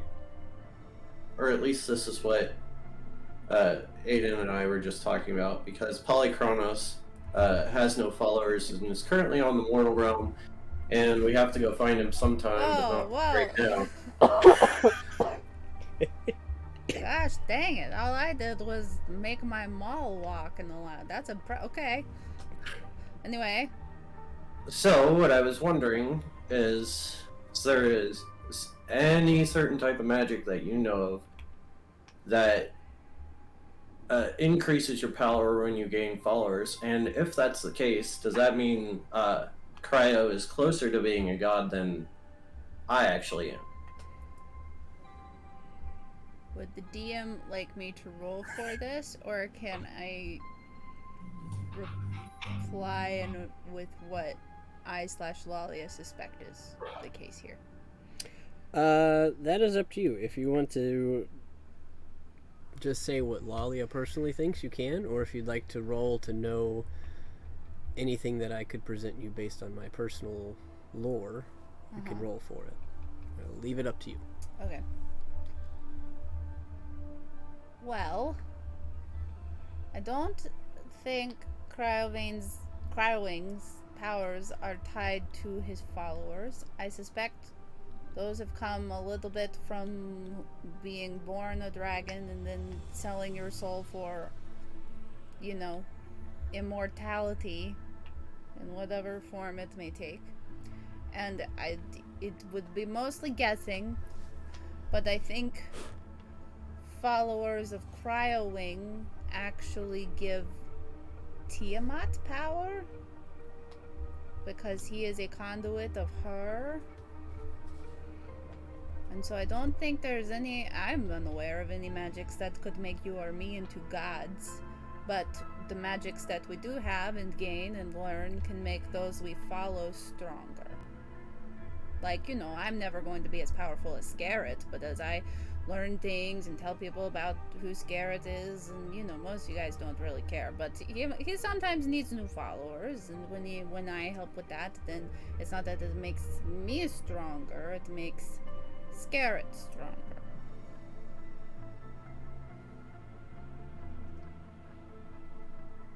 Although I also don't know that Scarlet really cares about being that strong. You know, he's pretty much good just with his mushrooms and chilling out. So the more followers we kill, the weaker the god gets. That is the math that I am guessing based on what we are learning about this Polychronos guy.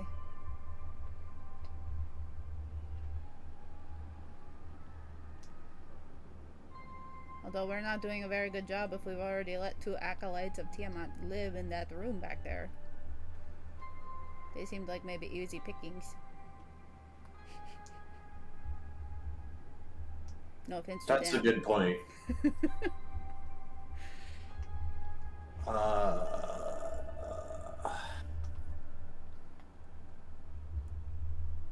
So then it stands to reason if we kill followers of Tiamat, she gets weaker, then her followers who draw off her power get weaker too. That would probably be the case. I would suspect. Although I don't know that I would bank on Cryowing getting weaker anytime soon. Perhaps maybe we look at this from like a positive balance where we just go out and evangelize for Bahamut really hard. We just get him more followers. Both of these sound like a lot of work. That's definitely a sentence that I was not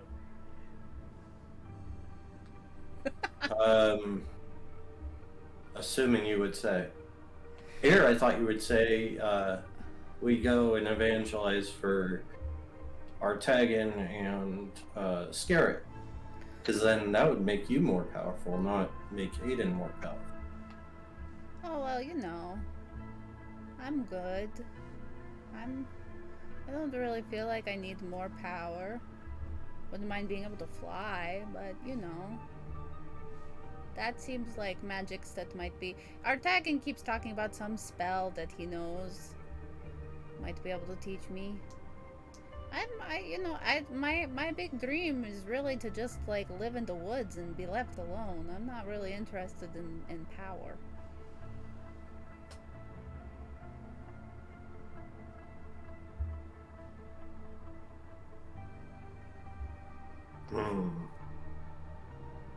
And I was more thinking for our current crisis, right? Like we got to like set up, I don't know, like a revival tent or something. Get the whole Sword Coast turned to Bahamut, so that we have more strength as we go into whatever the frickety frack we're headed into at this point. Yeah, I guess so. Anyway, wings, right? And I'll have my wings burst out of my back. Yeah. You know what? My mall can talk to me, so buzz off. Anyway, I found something in Polychronos' temple, tomb. I don't know. It's a needle, and I'll pull it out of my pocket. Apparently, lets you grow dragon wings. Although they're probably yellow, because Aiden said Polychronos is yellow. So, if that matches with your color scheme. I'm pretty sure my color scheme is rust or dried blood. With black. Wait, so how does a needle make wings? You know, it's like acupuncture, right? You stick it in, and then you grow wings. Huh. But, there's a catch. Oh? If I give you this item, you have to carry something for me. Okay. What is it that I am needing to be carrying? And I will pull out the Talisman of Tiamat. Where the fuck did you get that? I picked it up. I don't remember where I picked it up, honestly. But I did give it to what's her face? The pirate lady. Ferali? Yeah. How do you get it back then? I don't remember that either. It just came back. But I can. That's terrifying. I think as long as you stay alive, it won't come back to me. Well, you know, I don't have a great track record with that anymore. What do you mean? You're alive right now. Yeah, well, earlier, not so much.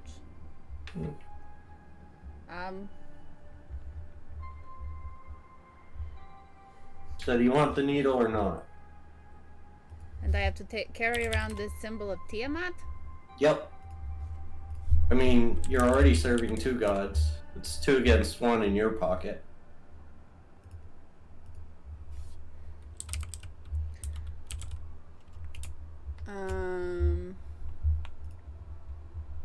If I reach out and touch the amulet, does anything happen? Nope.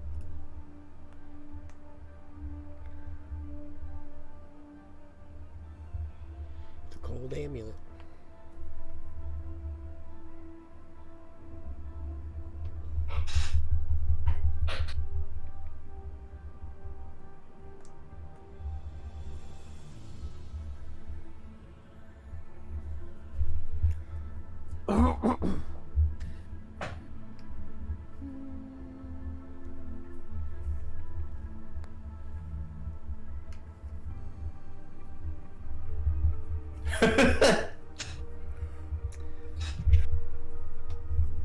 No, I think I'm good. Thank you, though.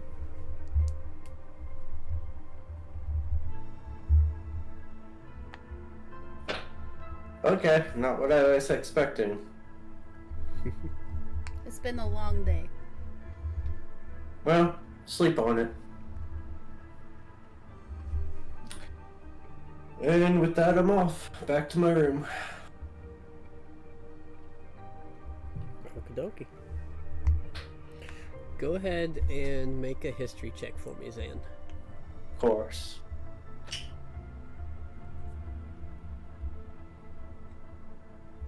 $17. Okay. Having this conversation, having some time to sit on it, and thinking about the description that Aiden gave you, that sounds familiar.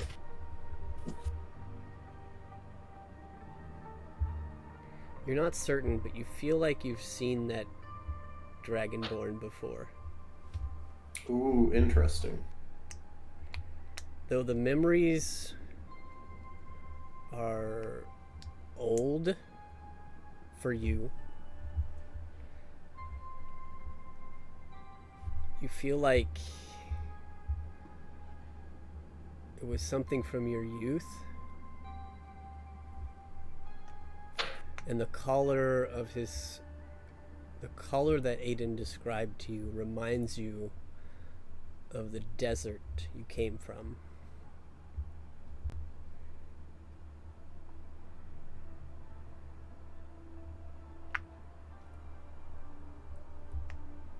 Alrighty. Do I remember what I was doing at the time when I saw him?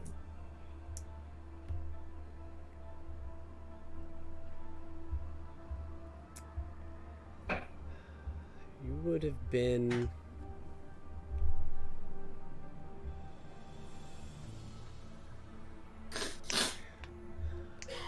Let's see. At the time, you would have been...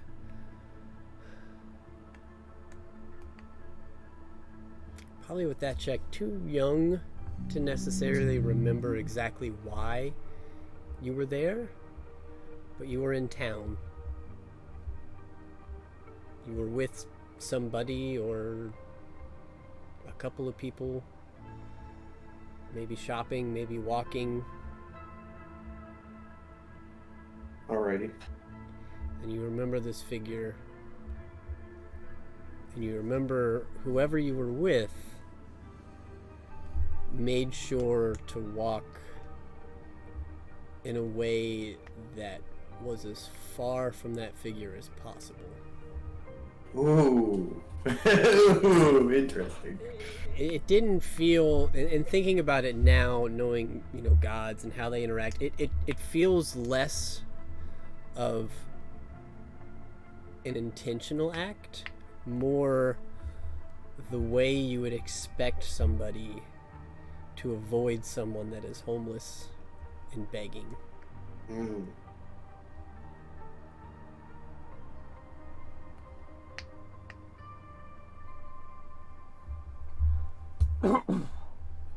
Does my town in the desert have a lot of poverty, or is it more or less scarcity? It's not uncommon, but it's not rampant. Okay.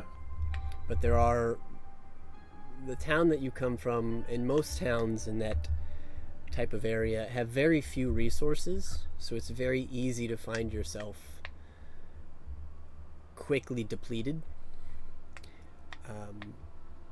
And usually when you get to that point, unless you find help, you don't last very long. Okay.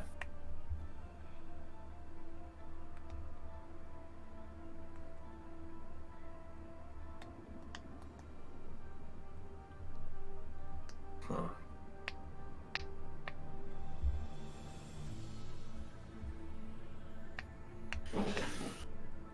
All right.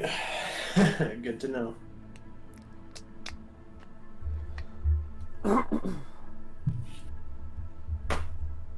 Cool. Anything else?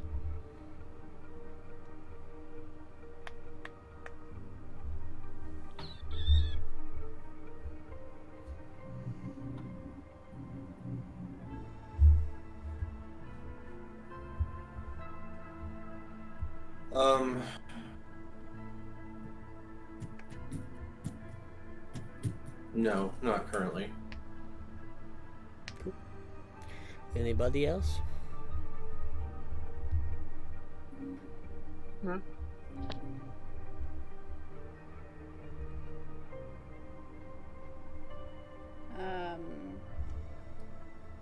After Zan leaves, Lalia's gonna keep an eye out to see when Zydan drifts off, because she's assuming he's gonna be pretty tuckered out. Yeah, Pass out. doesn't take much longer. Maybe 15, 20 minutes after Zan leaves, he just falls back again. So when she's sure she's alone and not watched, she's going to pull out her mom's flower. Mm-hmm. She's not going to use it. She's going to pull it out of her bag and look at it. Mm-hmm. And then she's going to pull out the doll, the Lalia doll, that I can't remember the little girl's name right now, but the doll. Mm-hmm. And I kind of look at that too. And then she is going to curl up in whatever the fetal position is for centaurs. I don't Yeah. completely know. And she will go to sleep, but she is weeping as she does. All right.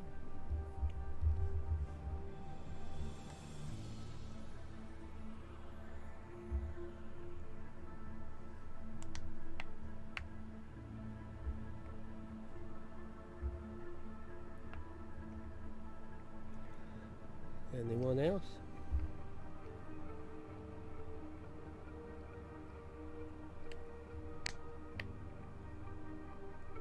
No. Alright. Well, over the next couple of hours, you all find yourselves in various stages of sleep. You drift off in this place of comfort, disconnected from any plane, disconnected from time, it seems, and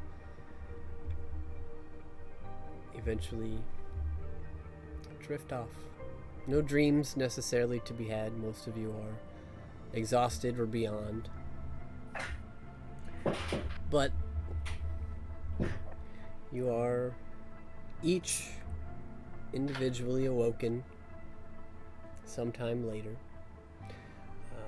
It seems one of the members of the Aralani military, looking still exhausted themselves, come to each of your rooms, knocking on your door to gather your attention.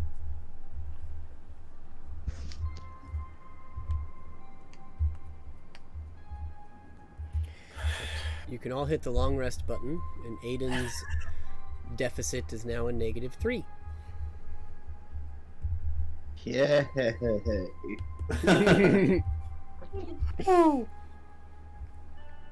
Three more long rests to go. Yeah. Do we hear fighting or cannon fodder or anything like that?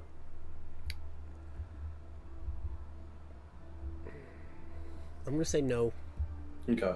And you would recognize that you are far enough underground that it would take something immeasurable to be heard from the surface down here. And vice versa. Okay.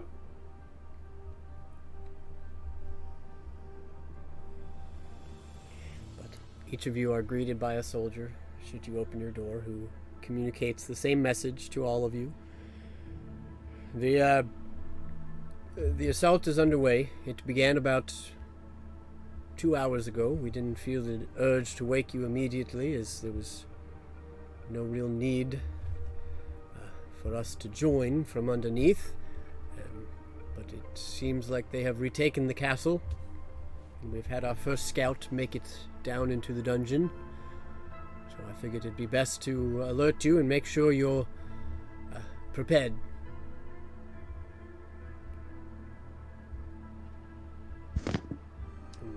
guard will then turn and walk away.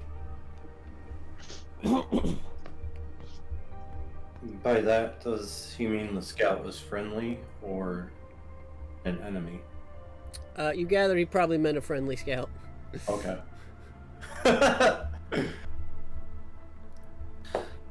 So, breakfast.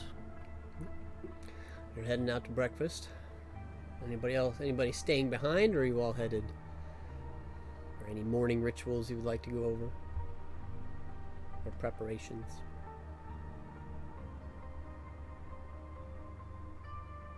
Yeah, Bink will go for breakfast. Cool. As like the 100 somewhat Binks serve us. You gather. Do we have a separate dining table from the rest of the prisoners, or are we all lumped in together?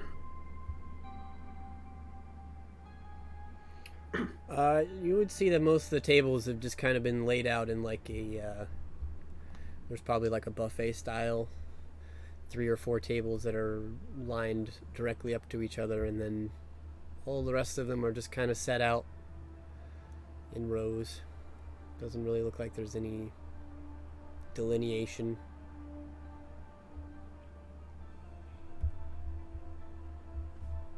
Oh, good. Well, since I'm the first one down to breakfast, I'm gonna save seats. And anybody who walks up who's not part of the party, hey, you can't sit here. Get lost. Okay.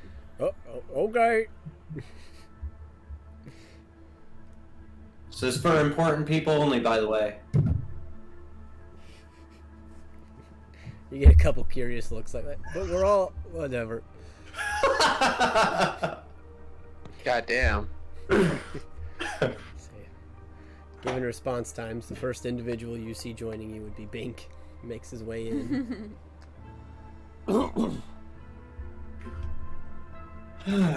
What's up?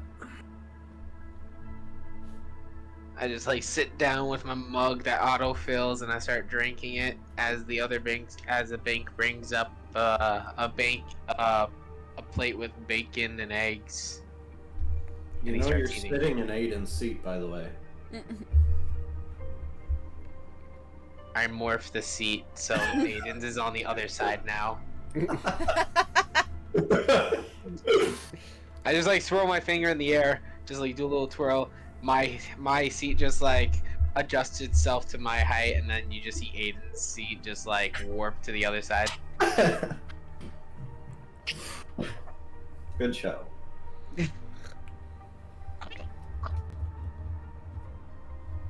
Hey, so I was talking to the other two last night, and how gods get power from their followers and stuff.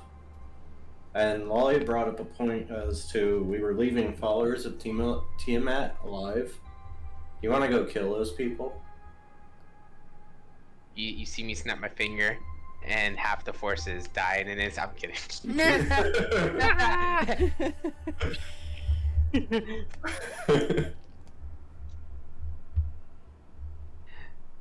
I'm up for that. Okay. We just got to get the rest of the party on board with it.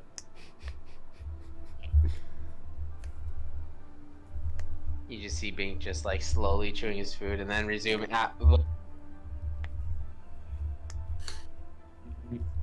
Disconnected. There we go. Okay, as I was saying. That's how you hear me cut out. Yeah, no. You just hear Bink like just slowly chewing as he's listening, and when he gets on board with it, you just see him resuming to just like gobble down his food. Cool.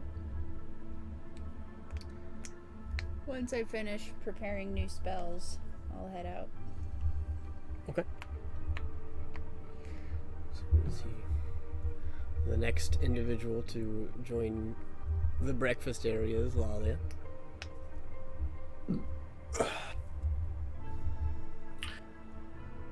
So I was sleeping on what you said last night.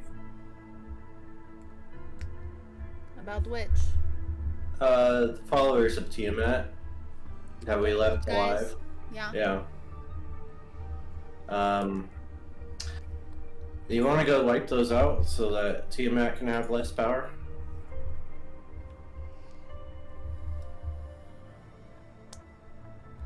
Good morning, Xantadar. How are you? I'm doing well. I slept very good. Oh, well, that's good.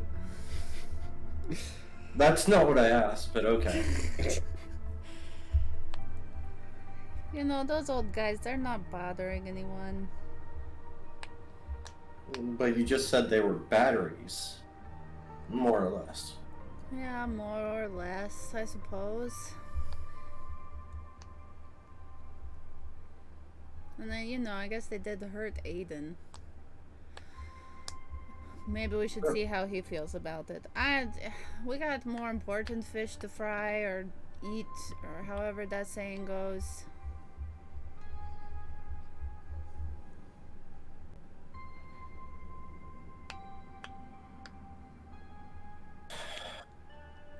Okay.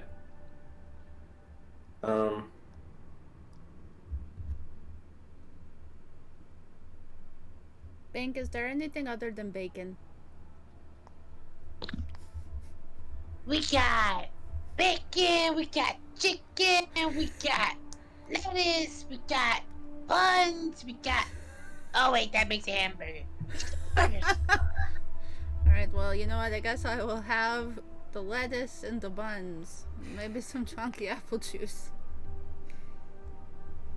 You just see like two big spring, one with chunky apple juice, one with the lettuce with buns. And I'll tell that Bink he will take my bacon and gesture to Zydan. Yeah, bro. Bacon in the morning.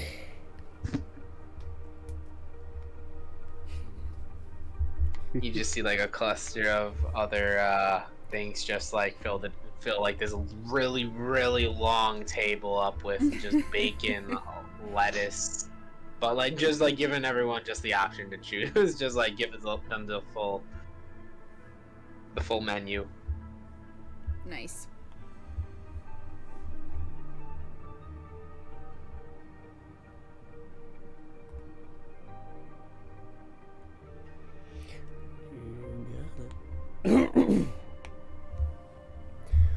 That leaves us with Aiden. Is he making his way yet? Slowly, sure.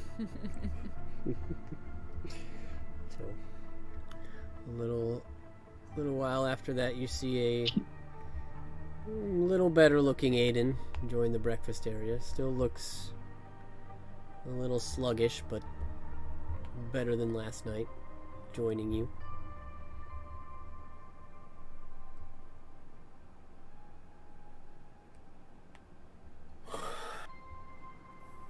So, how'd you sleep? Aiden just gives you the side eye.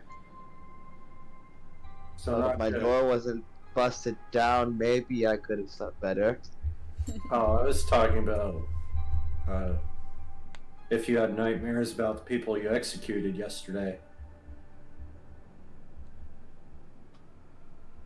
Out of character, how would Zanzar know that? Because I thought I guess our characters were just on the same board.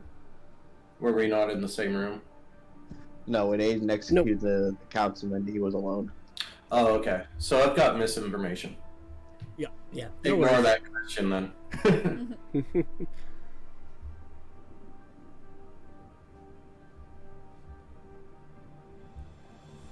We could have really made do with maybe 3, maybe 4 more hours. But I'm at least functional. Well, I mean, that's good. So are we going to join the fight upstairs? Or... I mean, I kind of assume it's still going on. We got word that there was a scout that came down, but I don't know.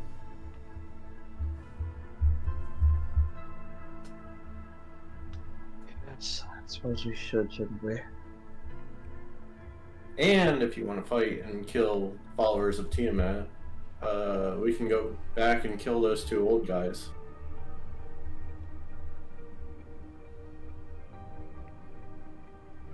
Personally, I don't think they're really much a threat. Sure, they were followers of Tiamat, but that was when Tiamat was not the god she is today. Their only sole purpose, from what we could tell from yesterday, was that they were simply there to assist and heal rather than cause harm. I'm not going to pass judgment or justice upon them when at their age, as they are elves, things could have been much different.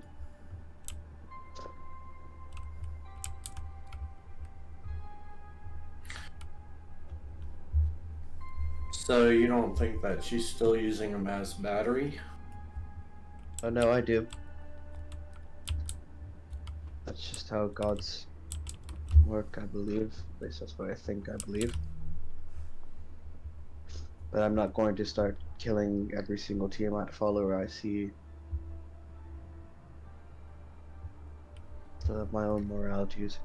And just because they were followers now, remember that they were not the same gods they once were.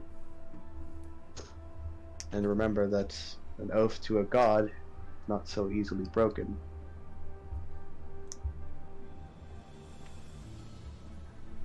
So maybe they don't enjoy serving their god, but to risk breaking their oath now, who knows what kind of consequences they might have.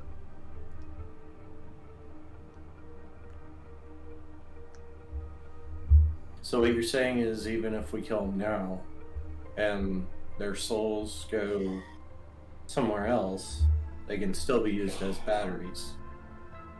That I have no idea. I don't know what happens to followers after death.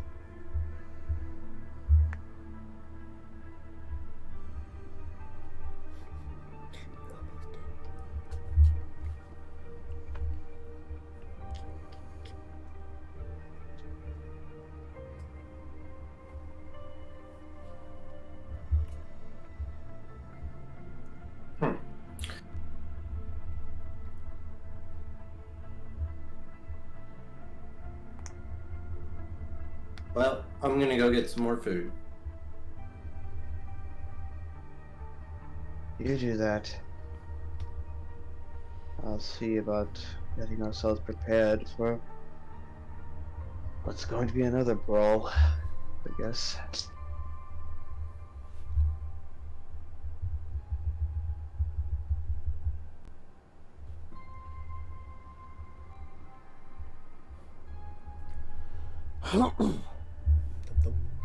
Alright. Just a clarifier, because I might have missed it. Did Zan give the needle to Lalia? No. Okay. Because that was the caveat. Because she would have to hold on to the medallion.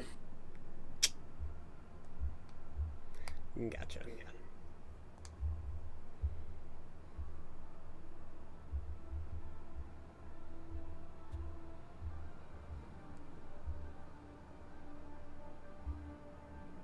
I will say that if you want to pitch a different idea or even roll against my character for like a deception or intimidation or persuasion check, you can do that. I'm completely fine with it.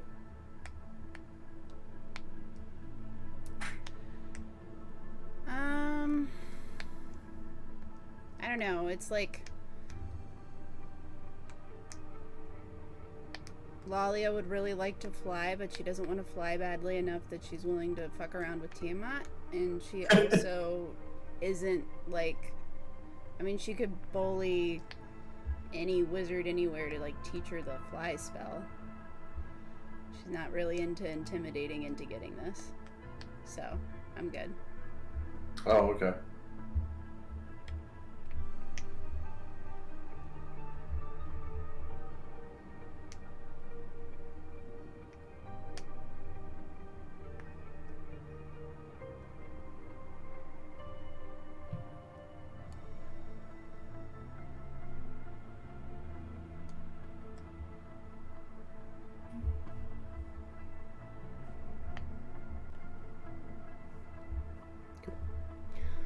All right. It sounds like you guys are about to head up to the surface. Start making your way that way. Yep. Yeah. Anything else before exiting the mansion at the moment?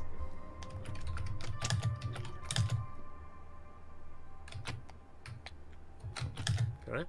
And I think since this is a turning point in the story, I think we're going to go ahead and take a restroom break here.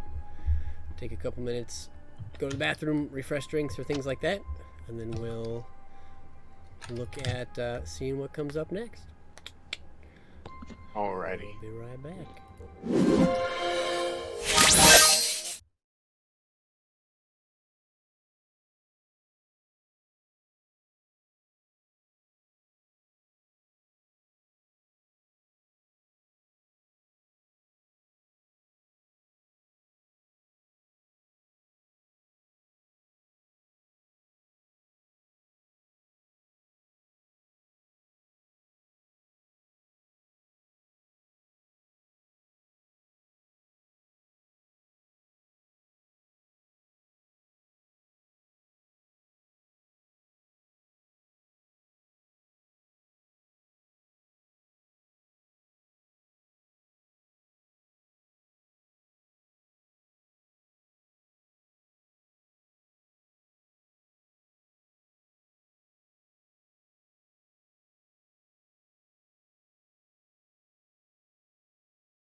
Awesome sauce. So, bringing us back in. You guys have all made it through the evening, had some interesting conversations, some personal growth, development, some time to reflect and figure some things out. We've all been awoken to the information that a scout from the Neverwinter army had made their way into the dungeons here and informed you guys that the battle was underway, that the castle had been captured, or recaptured, I guess, for Neverwinter and Arlani. You guys grabbed some breakfast and were about to depart from the mansion. So I will leave you there. Is that where we're headed? Anything else before we venture through the dungeon?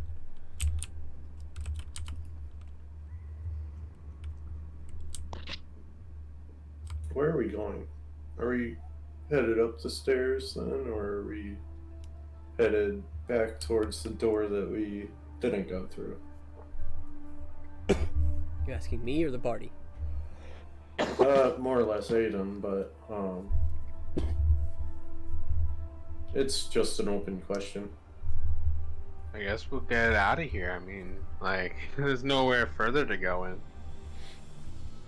I mean, there is a staircase that leads directly up to the castle. Plus, we need to get everyone out regardless.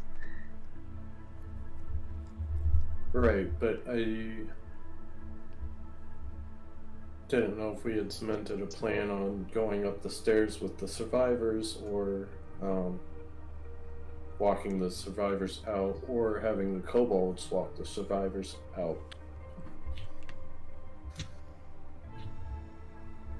Good question.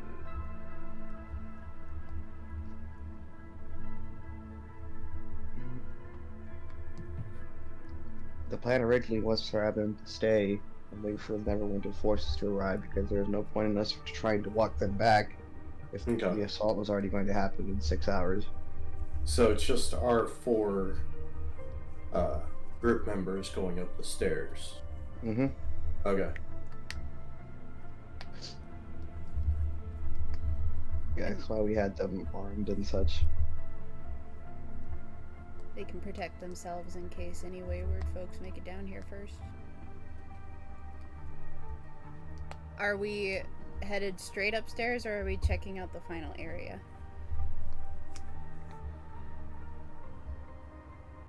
I'd say we head straight up.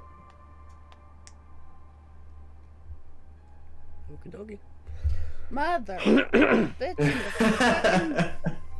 As you guys make your way over here, you find the last unidentified staircase, because you've seen the stairs here, haven't traveled them, but you see this staircase, and I will tell you, it is much, much larger than it appears on the screen. As a matter of fact, you cannot see the top. Son of a...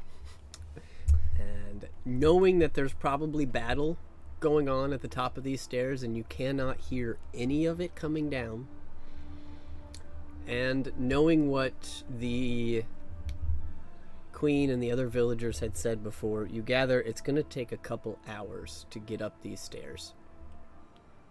Oh, dear.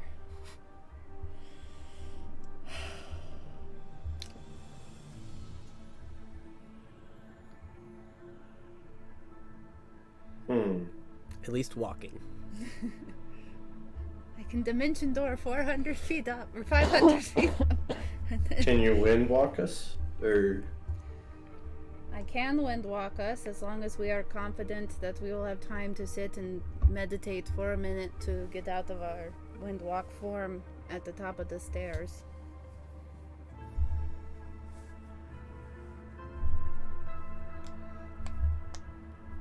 Yeah, I say we wind walk.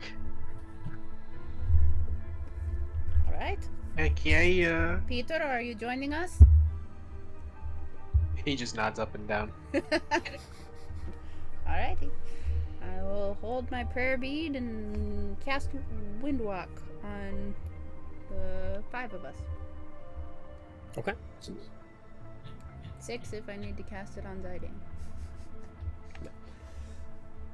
So, about a minute goes by, and you all feel your forms begin to slowly turn into mist, fog-like entities. And you can begin zooming up the stairs. Whee! So, you take what would have been about a 2-hour journey or so and cut it down to probably about half an hour, if that, as you make your way up. And I saved all of our knees. Yeah. Arnie's. Our knees. And you guys find yourselves at the top of the stairs. You see a illusion of a wall ahead of you. You gather pretty quickly what it is. I'm not going to make you make any checks. And as you pass through it and look behind you, you find yourselves looking at the back of a marble staircase.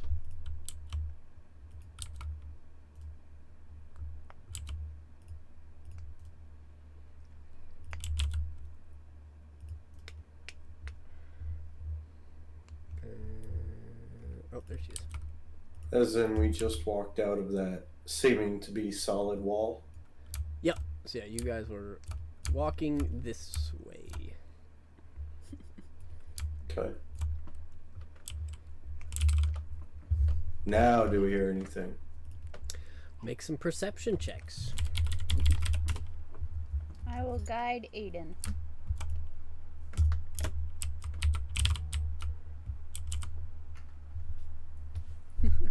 And suffer for it.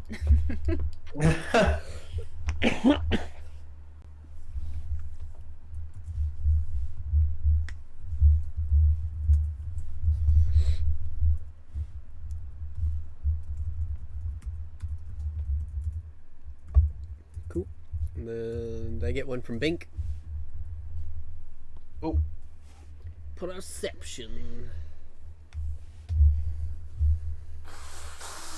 I perceive everything. 21. Hey, that's pretty good. All right. Lalia, you're probably about the only one Hold still, Aiden. I'm trying to cast a spell on you. who doesn't catch a lot of this. What are you looking at? Just hold still. You do hear sounds. You hear movement. You hear clattering. You hear the sounds of rummaging and moving and objects. You're not 100% sure what it is, but it does not sound like the sound of battle.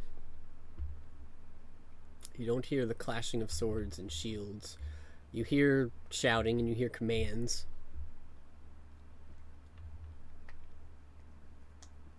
And you don't see anything immediately around you in this area.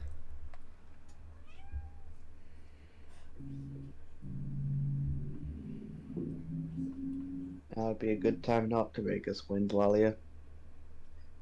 Oh, we would have had to drop it to make our perception checks. I think. No. Or no. Okay. I can't make you not. You can't talk to me. I wouldn't have been able to cast guidance. Yeah.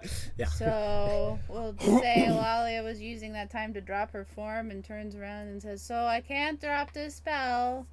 If you want to not be wind anymore, you have to meditate yourselves." Reminder.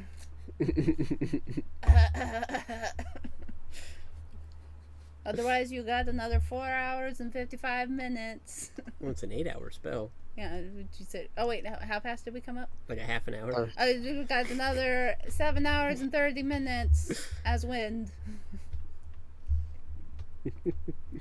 But yeah, you would catch on that you, for the next 8 hours, you can spend a minute to go back and forth between regular form and wind form.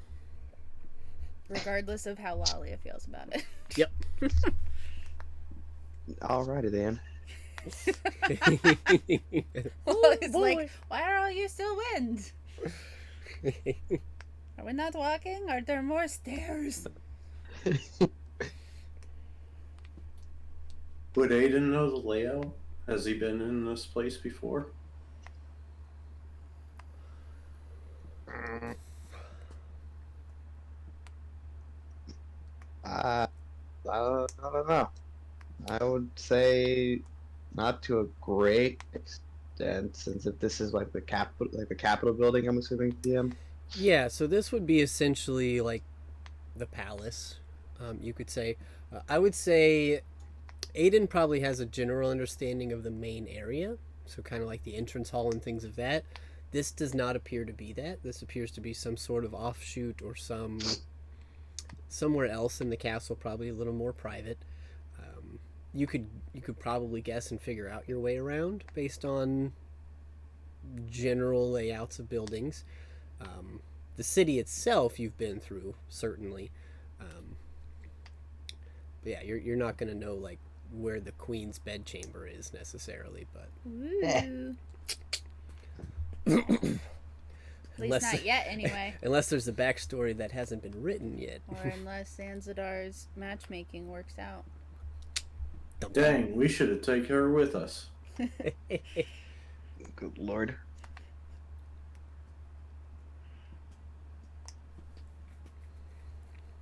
Where is the sound of battle coming from? Technically nowhere, Just the shouts. but it would be this way and kind of this way, definitely. Which I would say you guys could probably gather. My compass is wrong. Oh god. Give me a second here. Yep. South, east, and west. Mm. I wonder if there's any treasure left.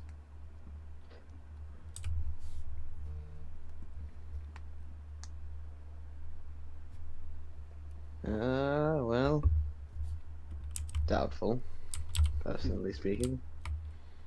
Yeah, you can see there is a doorway here. There's a doorway here, and this kind of open area back here.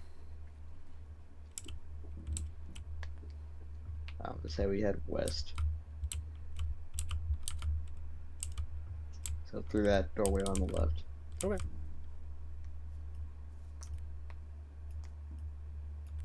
You see a hallway that leads to a door. Can I look out the window? Since there apparently are windows in this hallway. Yep, you can look out that window and you see the northern part of town, which is currently blank, but you know that there are houses and stuff here Wow, they're so pretty. and streets. And you know that the main port, the commerce area of this city, is to the south.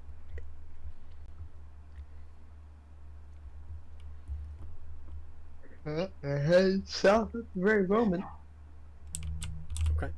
You hit this door. You open it. You do so. See hallways and more doors. No less walls. Stairs that go up. No bodies? We haven't come across any bodies yet? Nope. Seems fairly weird. empty in this area.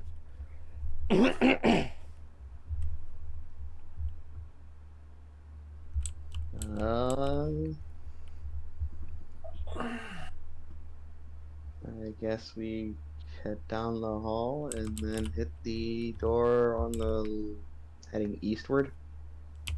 Okay. So I guess yeah, in there. Pop open this door real quick and you see what appears to be like a science chamber. A giant's chamber. Science. I was like, what? Sciencey. Oh A giant's chamber. What the heck? No, you can see what appears to be, and most of it's not necessarily in great condition anymore. It looks like it was ransacked at one point, but you can see the remnants of research materials, study things. You gather this was at one point a research room of some sort, whether it was for the kingdom or for a personal hobby, you're not sure. What were they researching? Can I look around? You can look around. You don't see any, like right off the bat, there's no like books or notebooks or anything. Most of the stuff in here has been either taken or trashed. Looks like a lot of ingredients and just like components to things. I mean, you see a nice shining pile of crystals in front of a group of mirrors. Ooh, these have to be worth something. Reach out and touch them. Your hand goes through them. Damn it.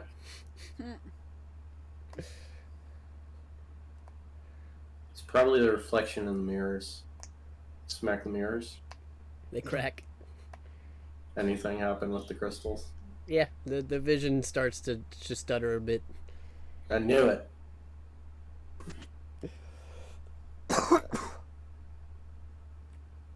Alright, let's keep going before Xanadar decides he wants to vandalize some more. I bet you they were researching stuff on sphinxes, since those crystals weren't within this realm, but they were in the realm. Something we'll have to figure out later, I suppose. We're heading for the staircase. Okay, you see this staircase goes up. And only up. Before we leave that room fully, would Bink be able to see any like potions or anything in there? Is there like potions in there or anything? It doesn't look like anything in here is usable. You see broken vials, half filled, with their necks destroyed, and like just doesn't look like anything remaining. You can gather that whatever this was used for prior to the fall of the kingdom, it didn't get used for that afterwards. Okay.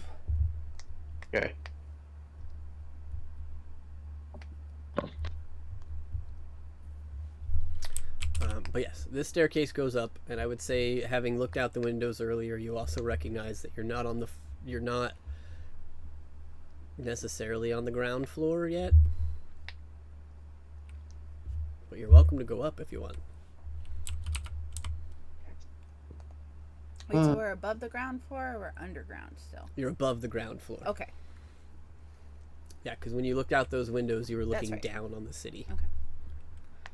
Yeah, just the way you said that, I was like, wait, we're still underground? No. I gotcha. Well, Can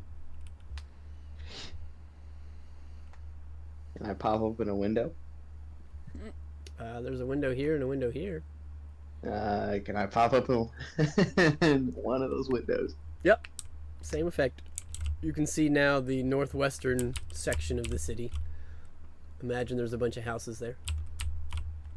Wow, beautiful real estate. Mm-hmm. Aiden, your home is lovely. You can see that the ground is frosted and covered in snow. I prefer a green aesthetic, but you know, the frosty stuff is okay, I suppose. Oh, it's winter time, Molly. What do you expect? What is winter?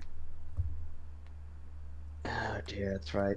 Paywall is different. Oh yes, that time when the rain freezes. Yeah, never did like you mean, that. You mean snow? Sure. It's no problem of mine. I'm from the Feywild. I'm going to pelt you with a snowball. I look forward to it. I will dodge. I don't think you're going to be that successful on snow with your hooves, Centaur. They can't be as bad as stairs. Say that now. And I'm going to revert to wind form again.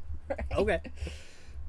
So you sit for a minute and watch as Aiden turns back into gas. Everybody just watches Aiden sit down and like meditate Yep. in the middle. Oh well, I guess we're doing this again. Not me.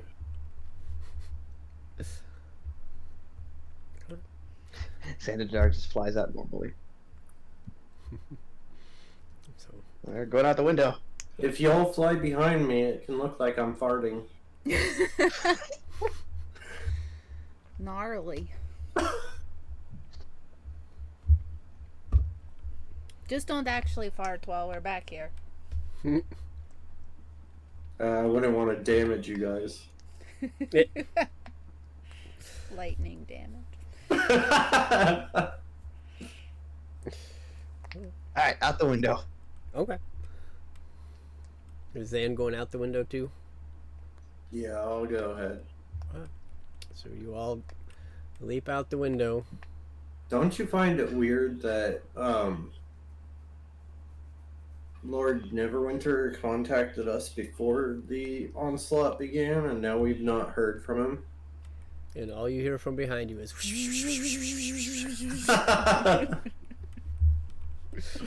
but now that you have successfully escaped the castle, you started here and the entrance is here. You had to walk through a door. A door. Oh my god. But hey, you're flying above the city now. Resourcefulness at its finest. You know what? I don't want to hear it. You have an 8-hour spell. I'm gonna fucking make use of it. As Alright? you all fly out the window, imagine there's houses here. Where you see the city before you. Fucking Peter Pan style up in here.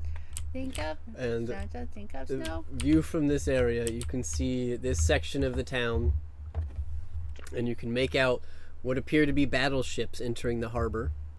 They seem to be mostly anchored or calmed, but you can see some merchant vessels and things of that nature that have been docked. Hard to tell how long from where you're at, but you do see what appears to be some ships carrying the flags and emblems of Neverwinter. And amongst the city, you can see a plethora of Neverwinter soldiers making their way through the streets. You can see houses are being opened, doors are being opened, windows are being opened, and you can see all throughout the city plumes of smoke, mostly black in nature, some whites, and even from where you're at this point, you can smell what smells like burning flesh.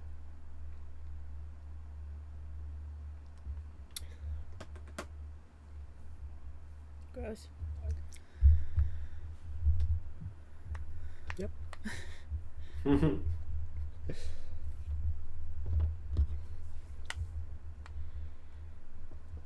But you don't see any fighting amongst any of the troops that you can currently see in the section of the city you're hovering over.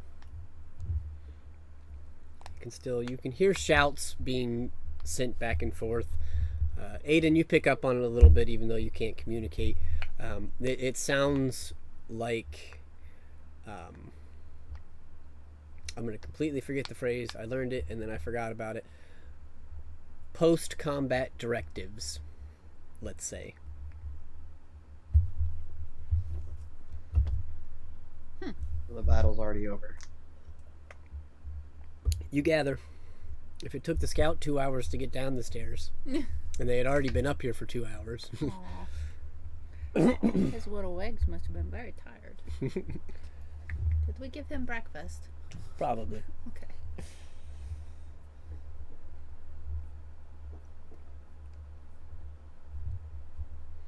Yeah, well, we're gonna have to find somewhere to land.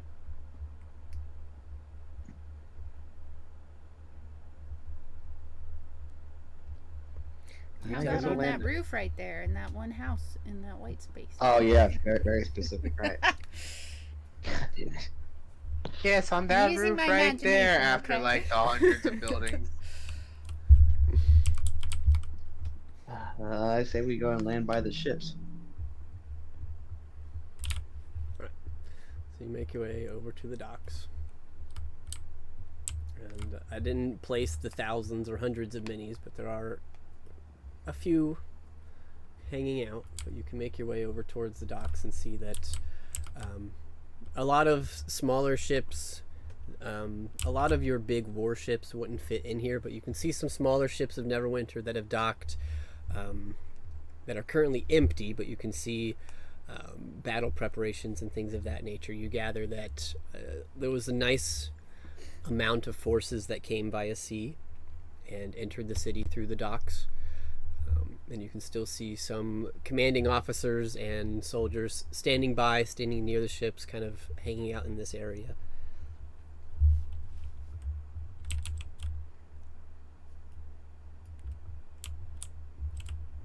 So if you just want to pick a spot and start to uncloud form, you are welcome to do so. I'm not going to make you pinpoint it, but In the water. you know, it's there. Polar bear. Woo. So, I'd imagine, Zan, you probably get a few heads to look at you, but nobody really seems to be up in arms as you, I'm assuming, make your way following the wind cloud of Aiden to the docks. Yeah. Yep.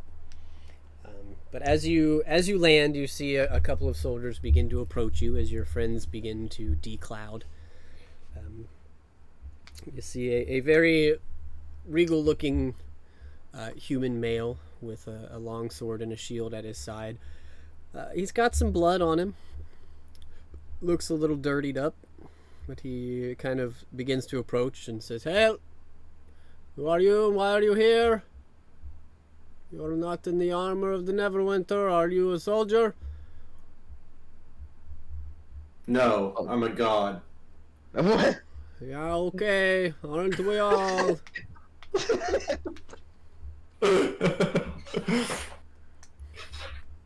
Just wait for my friend to come back to the realm of the physical, and then I'll have him talk to you. "All right." As he kind of comes and stands as all of you are beginning to regain your physical self, and he just kind of looks you all over and says, "Well, we got a bunch of wizards. All right. All right, which one of you am I talking to? Why are you here?"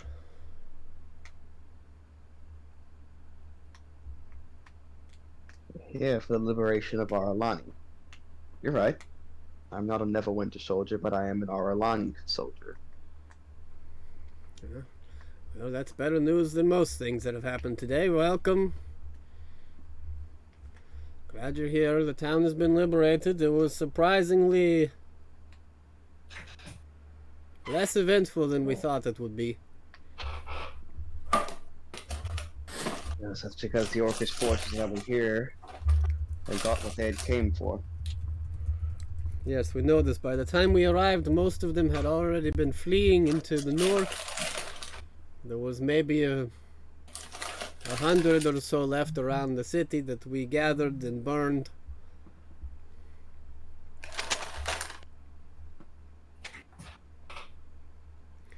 It was more hunting than fighting, I guess. But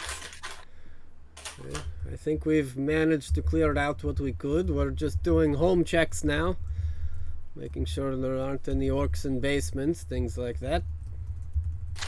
I see. It would be possible for you, whenever you're able, to send a detachment down to the dungeons. The Queen of Aralani still lives, and many of her soldiers and subordinates reside down there. They have been prisoners for the last couple of years, ever since the kingdom's fall. All right, and what about the king? Any news on him? Unfortunately, the king had deceased during his time in captivity. Well, that's unfortunate, but long live the queen. All right, I'll try and pass that along. I appreciate your efforts. Glad to have friends on the inside, I guess.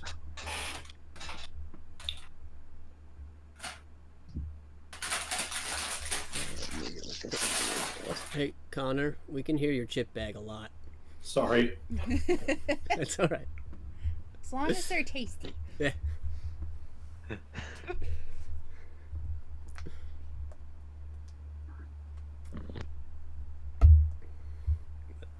You see that?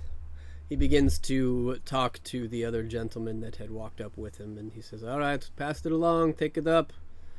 And he turns back to you all. He says, "All right, well, you're welcome to help as much as you want, but try and stay out of our way. Is there anything you need?" Not at the moment, no. We'll do our own bit of investigation.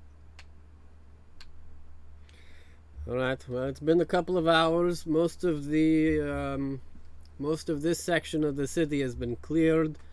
It appears that most of the businesses were still open. They, while suffering, were still able to take care of each other. So I guess you're welcome to enjoy whatever the town currently has available. And congratulations, I guess, on the reclamation of this area. I just wish it was sooner, personally speaking, but that's neither here nor there now. Yes, well, there will be a meeting tonight for all soldiers to go over the plans of action. We were hopefully going to have it in the gathering hall of the palace, and given that we may have our queen back, I think that will be a wonderful addition for the townsfolk as well. And we could certainly prepare for what our future will hold here.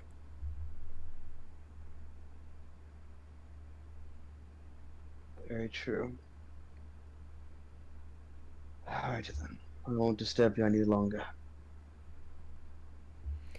Alright. Well, Yeah, good luck. Out of character, guys. I am feeling absolutely exhausted now. No worries. Do you want to call it? Yeah, I think this would be a good spot to call it for now. Because I am, like, tired. I feel like I'm ready to fall asleep. Cool. Well, Can I roll that one sleight of hand check? sure. Okay.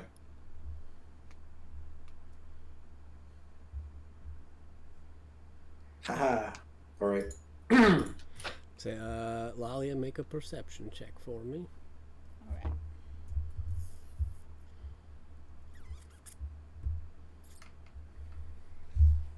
We're sticking with 14. That's what I got last time. Okay. Yeah. Well,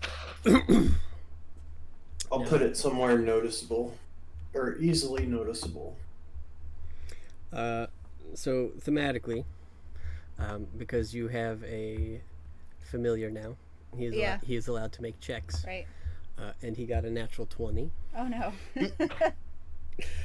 So Lalia, as they are having their conversation, Yep. You don't necessarily notice it right away, but you hear Zaidan on your shoulder. Hey, bro. Hey, what are you doing? It's okay. I just wanted to feel your shaft. Zanzibar! Bro, Zan! bro. No, bad Zanzibar! You turn and look, and you see that Zanzibar has accidentally stabbed Zaidan with a needle. Oh no! Oh my God. What the? Zaidan's just looking at it like, bro. Bro, don't touch the shaft, bro. That's like off limits. I could have made my own, man. What is happening?